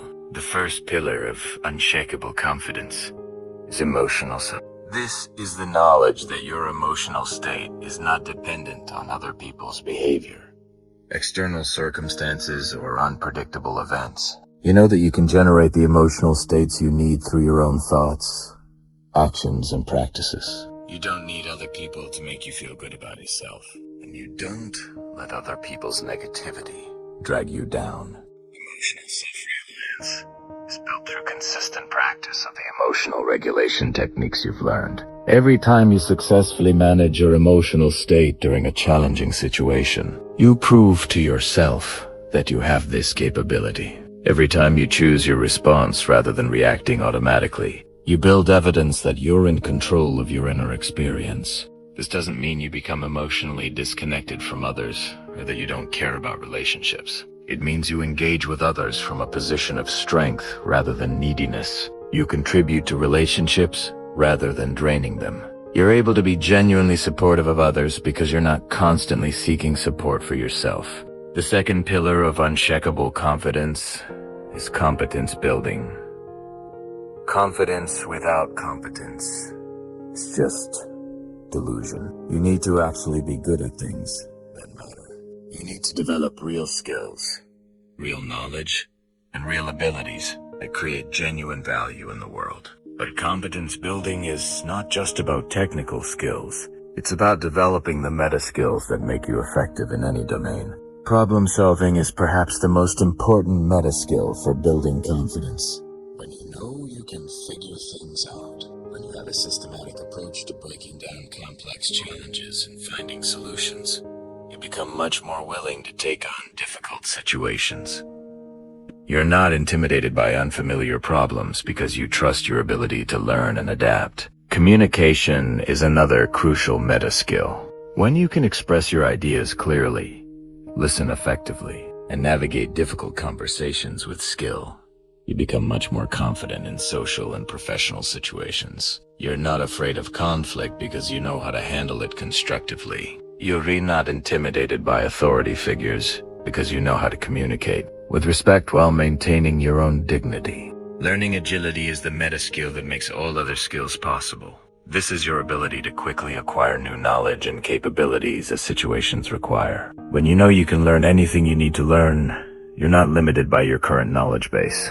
You become confident about taking on challenges that require skills you yet have, because you trust your ability to develop those skills. The third pillar of unshakable confidence is integrity alignment. This is the consistency between your values, your words, and your actions. When these three elements are aligned, you develop an inner strength that makes you nearly impossible to shake because you know you're reliving authentically. When they're misaligned, you feel weak and uncertain because you're not sure who you really are or what you really stand for. Most people compromise their integrity gradually through small decisions that seem insignificant at the time. They tell little lies to avoid discomfort. They make commitments they don't intend to keep. They act in ways that contradict their stated values. Each compromise weakens their inner foundation and erodes their confidence. Building integrity alignment requires ruthless honesty about what you actually value versus what you think you should value. It requires making your word mean something by only making commitments you intend to keep. It requires having the courage to act in accordance with your values, even when it is difficult or costly. When your integrity is intact, you develop what I call unshakable presence. People can sense that you're authentic, that you're not trying to be someone you're not, that you're comfortable with who you are. This presence is magnetic and creates opportunities that are not available to people who are constantly trying to impress others or fit in. The fourth pillar of unshakable confidence is resilience building. This is your track record of recovering from setbacks, learning from failures, and coming back stronger from difficult experiences. Every time you face adversity and emerge better than before, you build evidence that challenges don't break you. They make you stronger. Most people try to avoid adversity, but this actually weakens their confidence because they never prove to themselves that they can handle difficult situations. They remain fragile and fearful because they have no evidence of their own resilience. Building unshakable confidence requires deliberately seeking challenges that test your limits and force you to grow. This doesn't mean being reckless or seeking unnecessary suffering. It means choosing growth over comfort, challenge over security, and expansion over safety. It means taking on projects that scare you, having conversations you've been avoiding, and pursuing goals that require you to become more than you currently are. The key is to approach these challenges with the right mindset. You're not trying to prove that you're already perfect. You're trying to prove that you can learn and grow. You're not trying to never fail. You're trying to prove that you can recover from failure. You're not trying to avoid all mistakes. You're trying to prove that you can learn from mistakes and use them to become better. The fifth pillar of unshakable confidence is future orientation. This is your ability to make decisions based on who you re-becoming rather than who you are right now. It is the understanding that your current limitations are temporary and that your potential for growth is virtually unlimited. When you operate from this perspective, present challenges become stepping stones rather than roadblocks. Most people are trapped by their past experiences and current limitations. They think I'm not good at public speaking, or I am not a leader, or I am not confident enough for that opportunity. This fixed mindset keeps them stuck because they base their decisions on current capabilities rather than future potential. Building future orientation requires regularly visualizing the person you're becoming and making decisions from that future identity. Ask yourself, what would the confident version of me do in this situation? Then do that thing. Even if you don't feel ready, act as if you're already the person you want to become. And eventually, you will become that person. The sixth pillar of unshakable confidence is contribution focus. This is the shift from asking what can I get to asking what can I give. When you focus on how you can add value, solve problems, and help others succeed, you become less self-conscious and more naturally confident. You're not worried about being judged because you're focused on being useful. Most confidence issues stem from excessive self-focus. When you're constantly worried about how you look, what other people think, whether you're measuring up, you create anxiety and self-doubt. But when you shift your focus to how you can contribute, serve, and add value, these self-focused concerns naturally fade into the background. This doesn't mean neglecting your own needs or becoming a doormat. It means approaching situations with a service mindset rather than a self-protection mindset. Instead of thinking, I hope I don't embarrass myself, think, how can I help this meeting be productive? Instead of thinking, I hope they like me, think, how can I be genuinely useful to this person? The final element of building unshakable confidence through emotional mastery is developing what I call evidence awareness. This is the practice of consciously recognizing and remembering your successes, growth, and progress, rather than focusing only on your failures and limitations. Most people have a negativity bias that causes them to remember failures more vividly than successes, and to discount their achievements while magnifying their mistakes. This mental pattern systematically undermines confidence by creating a distorted view of their actual track record. Combat this bias by keeping a success journal where you record daily wins, no matter how small. Document challenges you've overcome, skills you've developed, and positive feedback you've received. Review this evidence regularly to maintain an accurate picture of your capabilities and progress. Building unshakable confidence is not about becoming arrogant or believing you're better than others. It is about developing an accurate assessment of your capabilities and a realistic optimism about your potential for continued growth. It's about knowing that you can handle whatever comes your way, not because nothing bad will ever happen, but because you have the tools to deal with whatever does happen. When you combine emotional mastery with competence building, integrity, alignment, resilience, development, future orientation, contribution focus, and evidence awareness, you create a foundation of confidence that cannot be shaken by external circumstances. You become the kind of person who stays calm in chaos, who sees opportunity in adversity, and who inspires others through your unshakable presence and authentic strength. Chapter 11. The Art of Strategic Non-Reaction in Relationships. Relationships are where emotional control matters most, and where most people fail most spectacularly. You can master your emotions in every other area of your life, But if you lose control with the people closest to you, you'll sabotage the very relationships that matter most. The people who love you see you at your worst, when you're tired, stressed, and emotionally depleted. This is when your true level of emotional mastery is revealed. Most relationship conflicts are not about the surface issue being discussed. They're about underlying emotional patterns, unmet needs, and unconscious triggers that both people are reacting to without awareness. When you learn to not react emotionally during relationship conflicts, you can address the real issues instead of getting caught in endless cycles of blame, defensiveness, and escalation. The first principle of relationship emotional mastery is understanding that every interaction is a choice between connection and control. When you're emotionally reactive, you're choosing control. You're trying to make the other person wrong, to prove your point, to defend your position. But when you choose non-reaction, you're choosing connection. You're prioritizing the relationship over being right. This doesn't mean becoming a doormat or accepting unacceptable behavior. It means responding to problematic situations in ways that preserve dignity and create possibilities for resolution rather than just venting your emotional reactions. It means being strong enough to stay calm when the other person is losing control. The second principle is taking responsibility for your 50% of every interaction. You cannot control the other person's words, actions, or emotional state, but you have complete control over your response to their words, actions, and emotional state. When you focus on controlling your 50% instead of trying to control their 50%, you become incredibly powerful in relationships.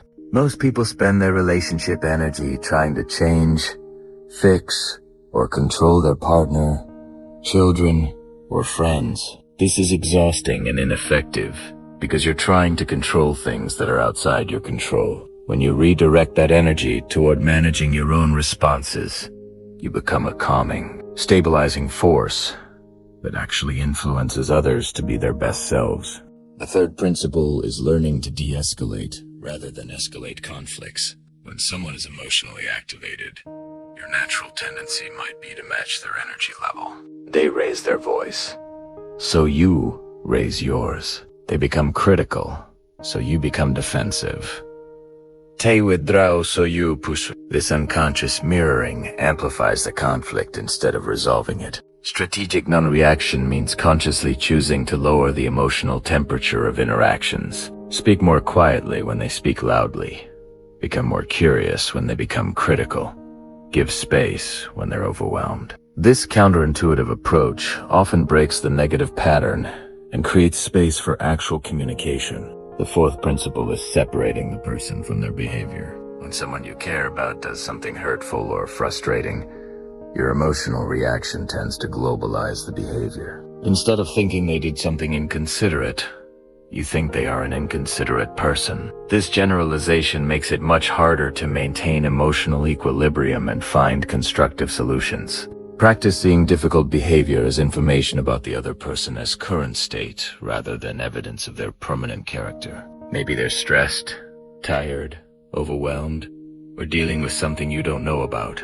This doesn't excuse poor behavior, but it helps you respond with wisdom rather than reactive emotion. The fifth principle is mastering the pause. In heated moments, there's enormous pressure to respond immediately. Silence feels uncomfortable and you feel compelled to defend, explain, or counterattack right away.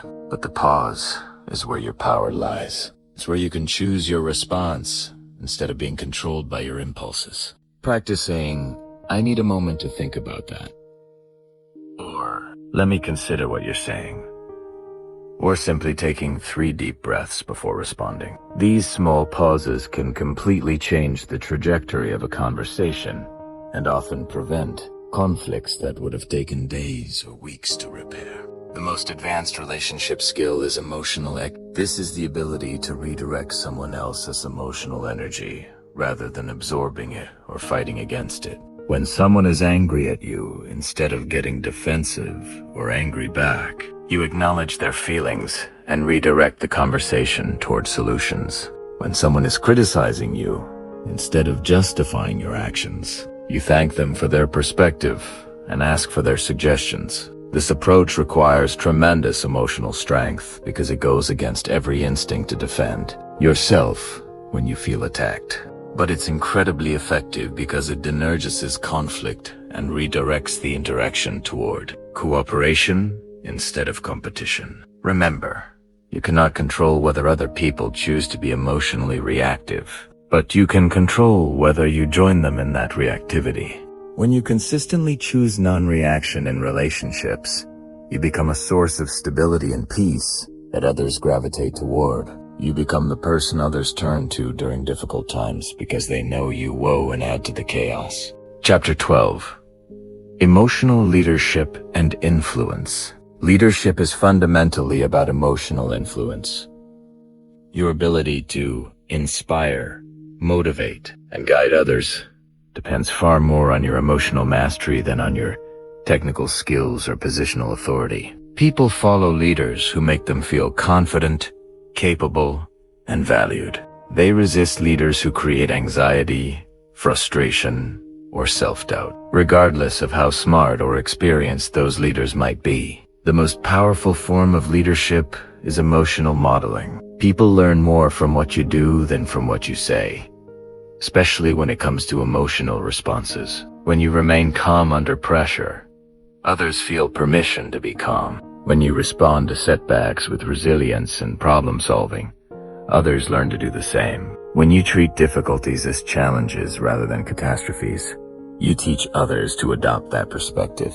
This means that every emotional choice you make as a leader is not just about you.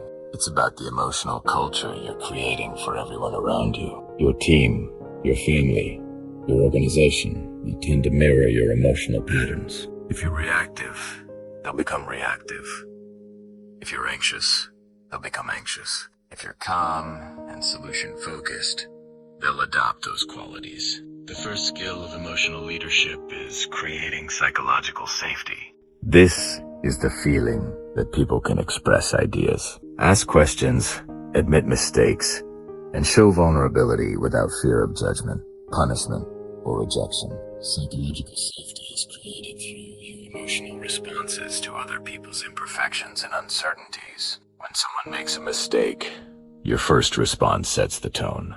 If you react with anger, blame, or criticism, you teach everyone to hide their mistakes and avoid taking risks. If you respond with curiosity about what can be learned and focused on preventing similar mistakes in the future, you create an environment where people feel safe to be honest and innovative. The second skill is emotional contagion management. Emotions are literally contagious through mirror neuron activity and social conditioning. When you walk into a room, your emotional state influences everyone else's emotional state, often unconsciously. This gives you enormous power to influence the energy and productivity of any group. Before entering important interactions, consciously choose the emotional state you want to transmit. If you want the meeting to be productive and collaborative, embody those qualities yourself. If you want your team to feel confident about a challenging project, make sure you genuinely feel and express confidence. If you want your family to feel peaceful and connected, bring that energy to your interactions. The third skill is strategic emotional authenticity. This doesn't mean expressing every emotion you feel without filter. It means being genuine about your emotional state while choosing expressions that serve the situation and the people involved.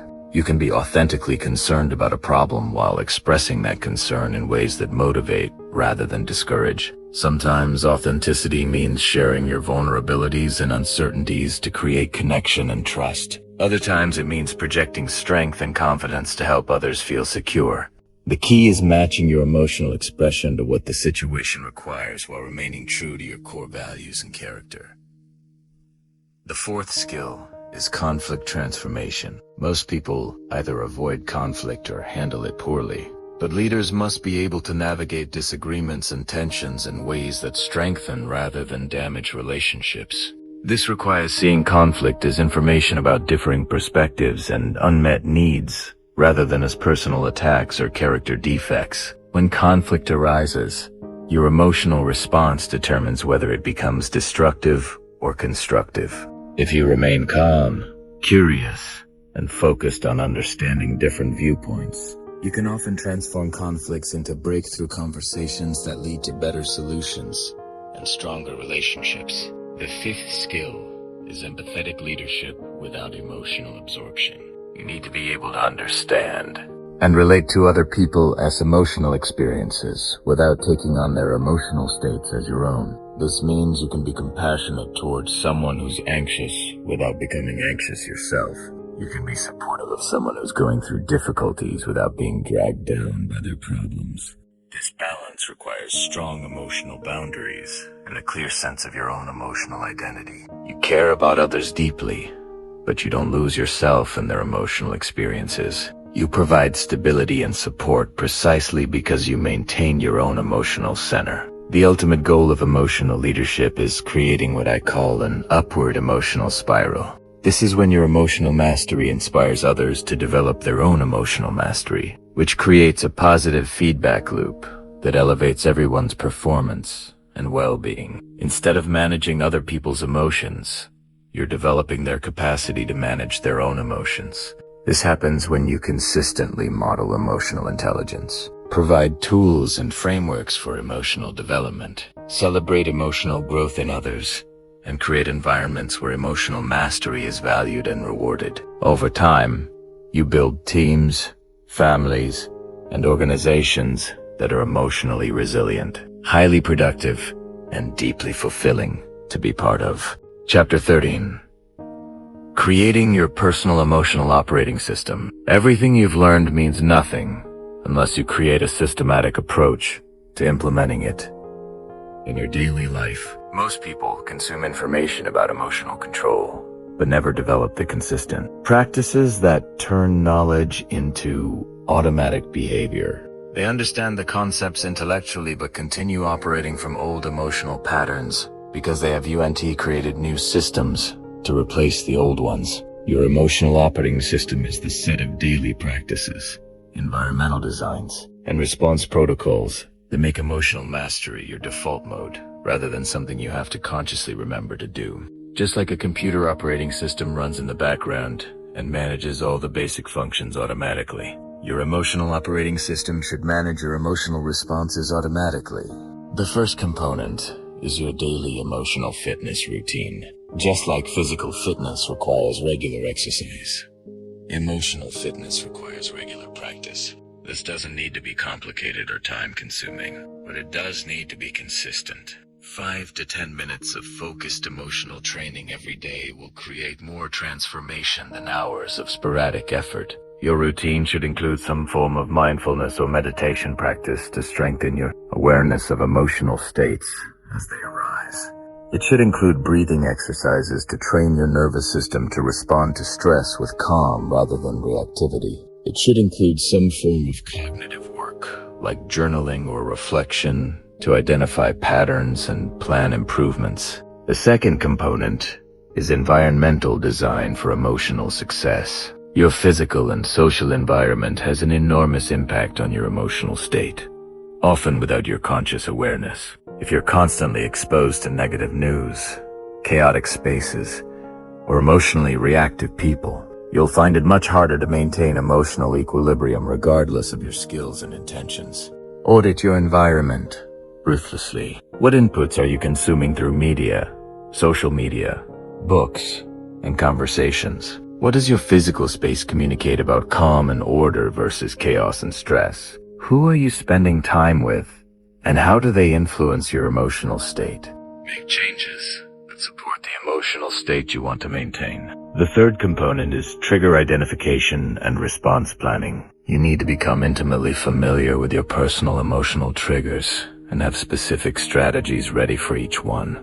This is not about avoiding triggers, which is impossible and counterproductive, but about having planned responses that align with your values and goals. Keep a trigger journal for 2 weeks. Every time you have an emotional reaction, write down what triggered it, what you felt, how you responded, and what you wish you had done differently. Look for patterns in the types of situations, people, and circumstances that tend to activate you. Then develop specific response strategies for each category of trigger. The fourth component is recovery protocols. You need systematic ways to restore your emotional equilibrium after challenging situations or periods of high stress.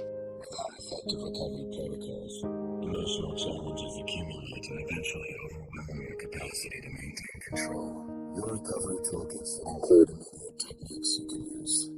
In the moment, short-term practices you can implement within hours of a stressful event, and longer-term restoration practices for recovering from extended periods of high stress or emotional challenge.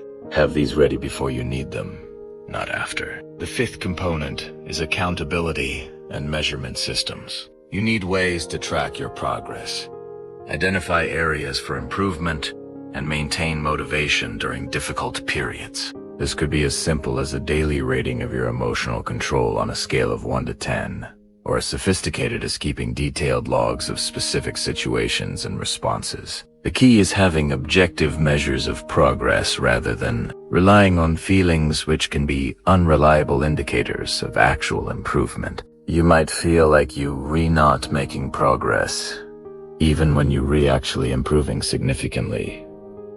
Or you might feel like you're doing well, when you're actually sliding backwards. The sixth component is continuous learning and adaptation. Your emotional operating system should evolve as you grow and as your life circumstances change. What works in your 20s might not work in your 40s. What works when you're single might not work when you're married with children. What works during stable periods might not work during major life transitions. Schedule regular reviews of your emotional operating system. What's working well?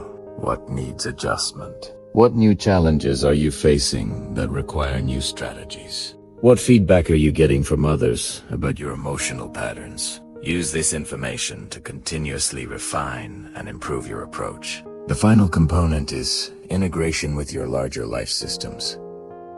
Your emotional operating system cannot be separate from your other life management systems.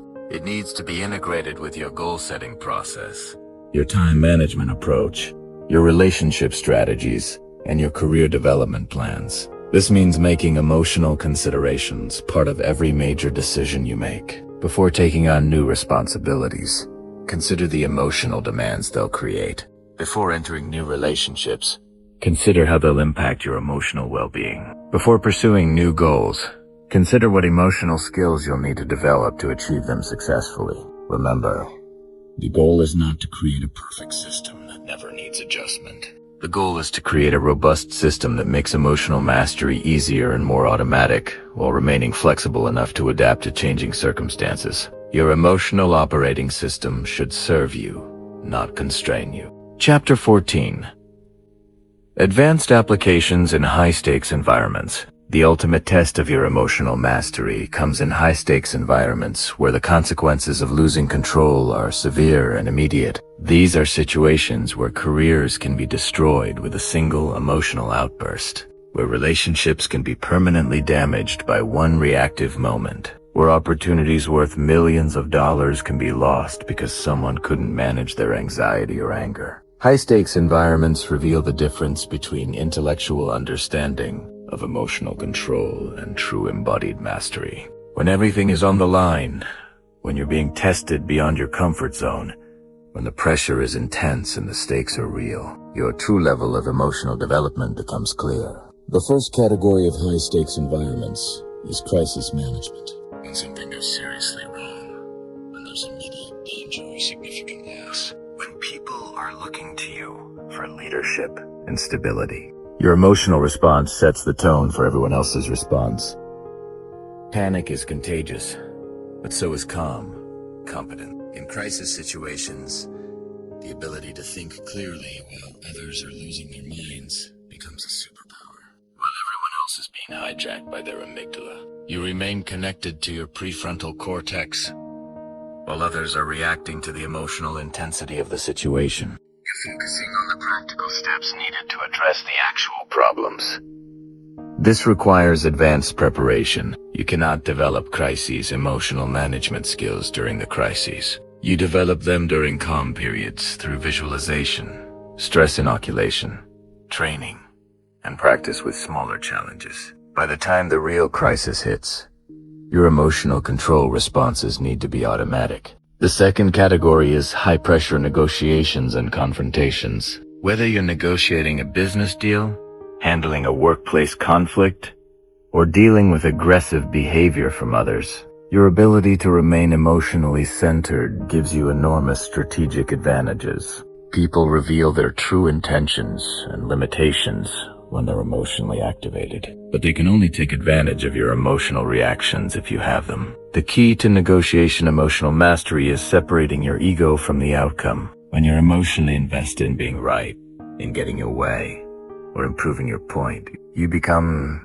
predictable and manipulable. When you can remain detached from any specific outcome, while staying committed to your core interests, you become incredibly difficult to manipulate or intimidate. This doesn't mean not caring about the outcome. It means caring more about the process than the result. More about maintaining your integrity than winning the negotiation. More about finding solutions that work for everyone than getting everything you want. The third category is performance under scrutiny. When you're presenting to important audiences, being evaluated for promotions, competing at high levels, or otherwise performing while being watched and judged, emotional control becomes crucial for accessing your full capabilities.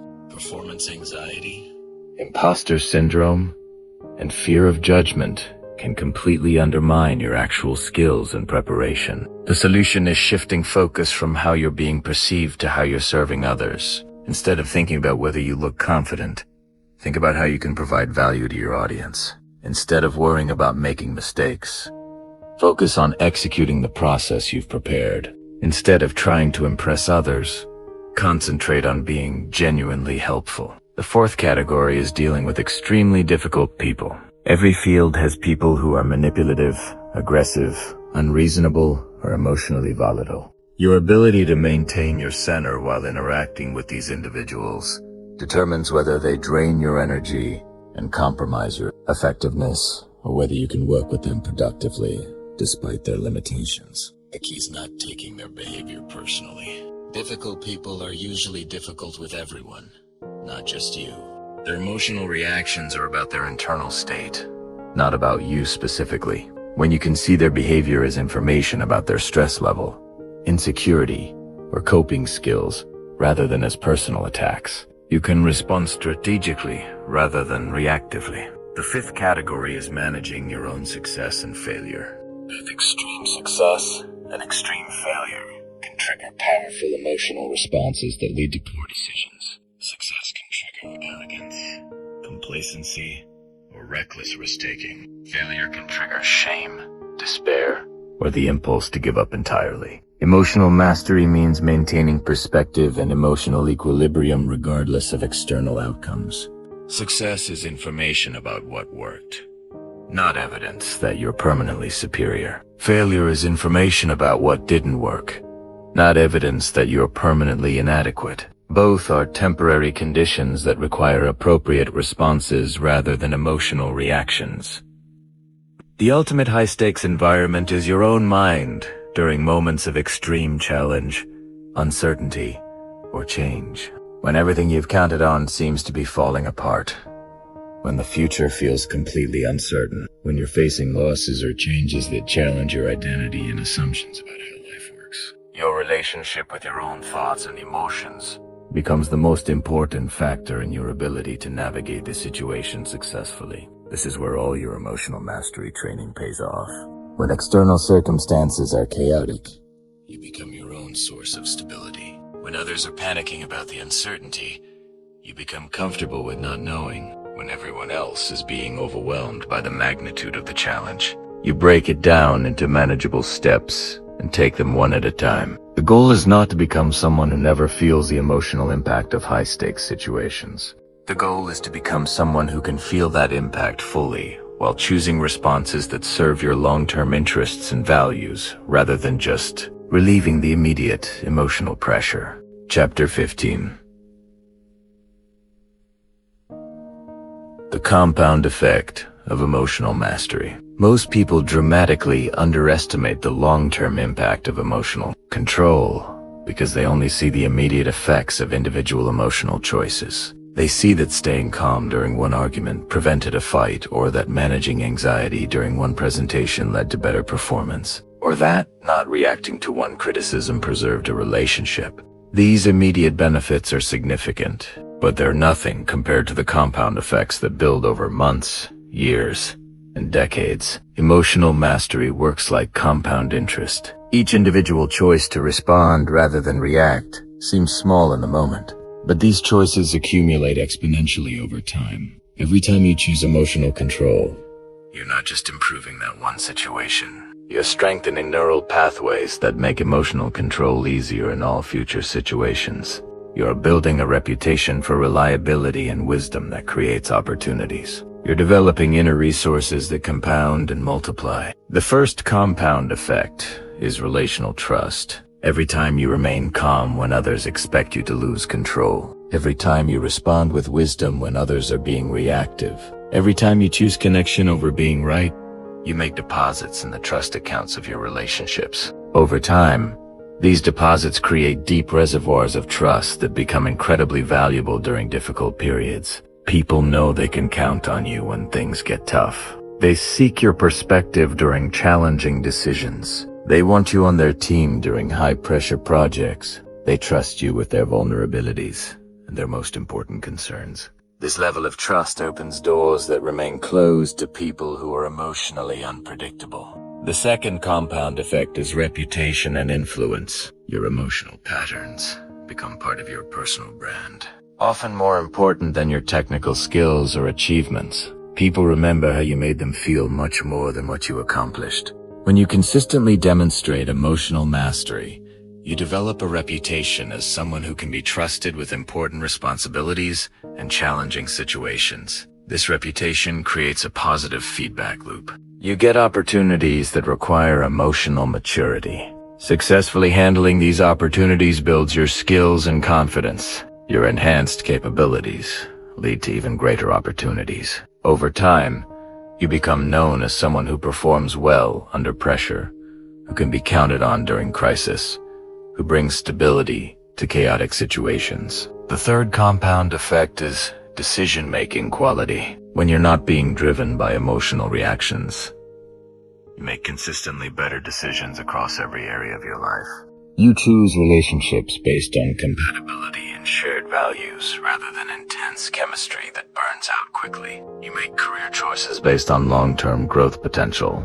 rather than immediate gratification or fear-based security. You invest money based on rational analysis rather than greed or fear. You choose how to spend your time based on your priorities and goals rather than whatever feels urgent in the moment. You handle conflicts based on what will strengthen relationships rather than what will make you feel better immediately. These better decisions compound over time into dramatically better life outcomes. The fourth compound effect is stress, resilience, and health benefits. Chronic emotional reactivity creates chronic stress, which has devastating effects on physical and mental health over time. Elevated cortisol levels damage your immune system, impair cognitive function, accelerate aging, and increase risk for virtually every major disease. Chronic stress literally shortens your lifespan. When you master emotional control, you dramatically reduce your stress levels and improve your health outcomes. You sleep better,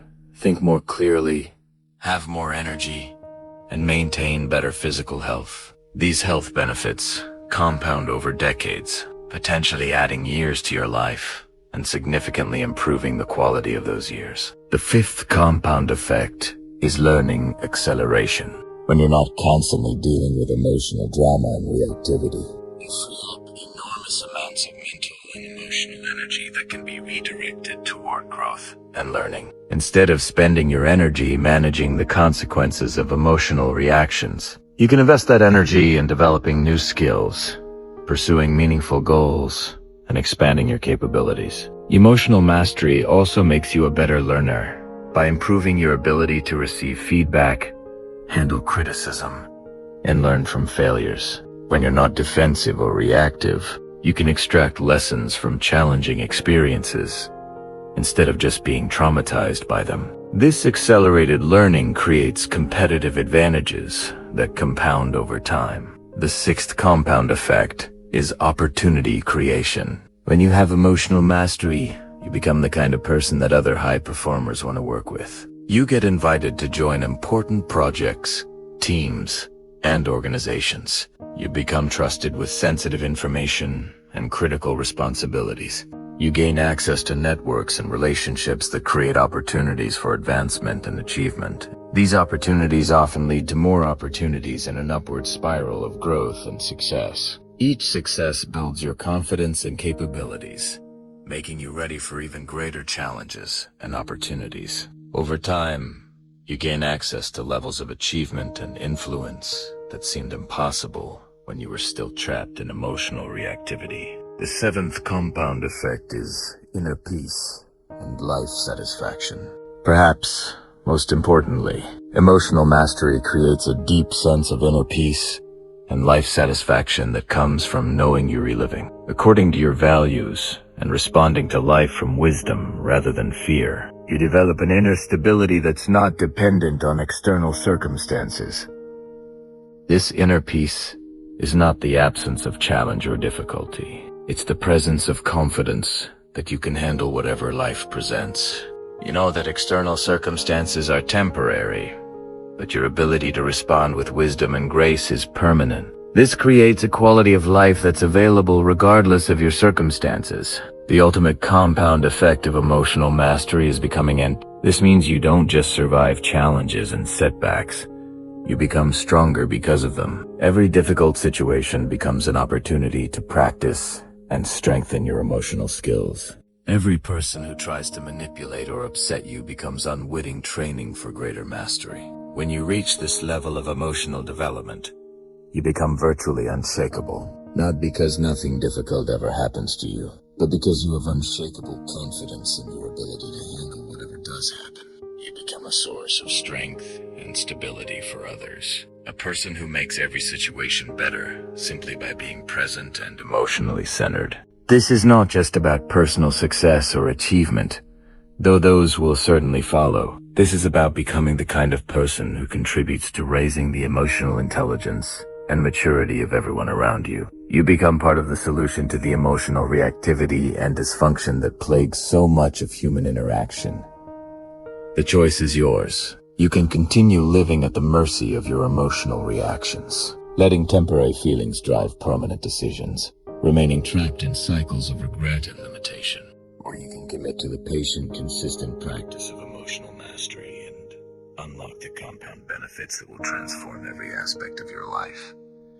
The time to start is now, not tomorrow when you feel more motivated, not next week when your schedule is clearer, not next year when your life is less stressful. Now, because every day you delay is another day of lost compound interest on the most important investment you can make, the investment in your own emotional development and inner mastery.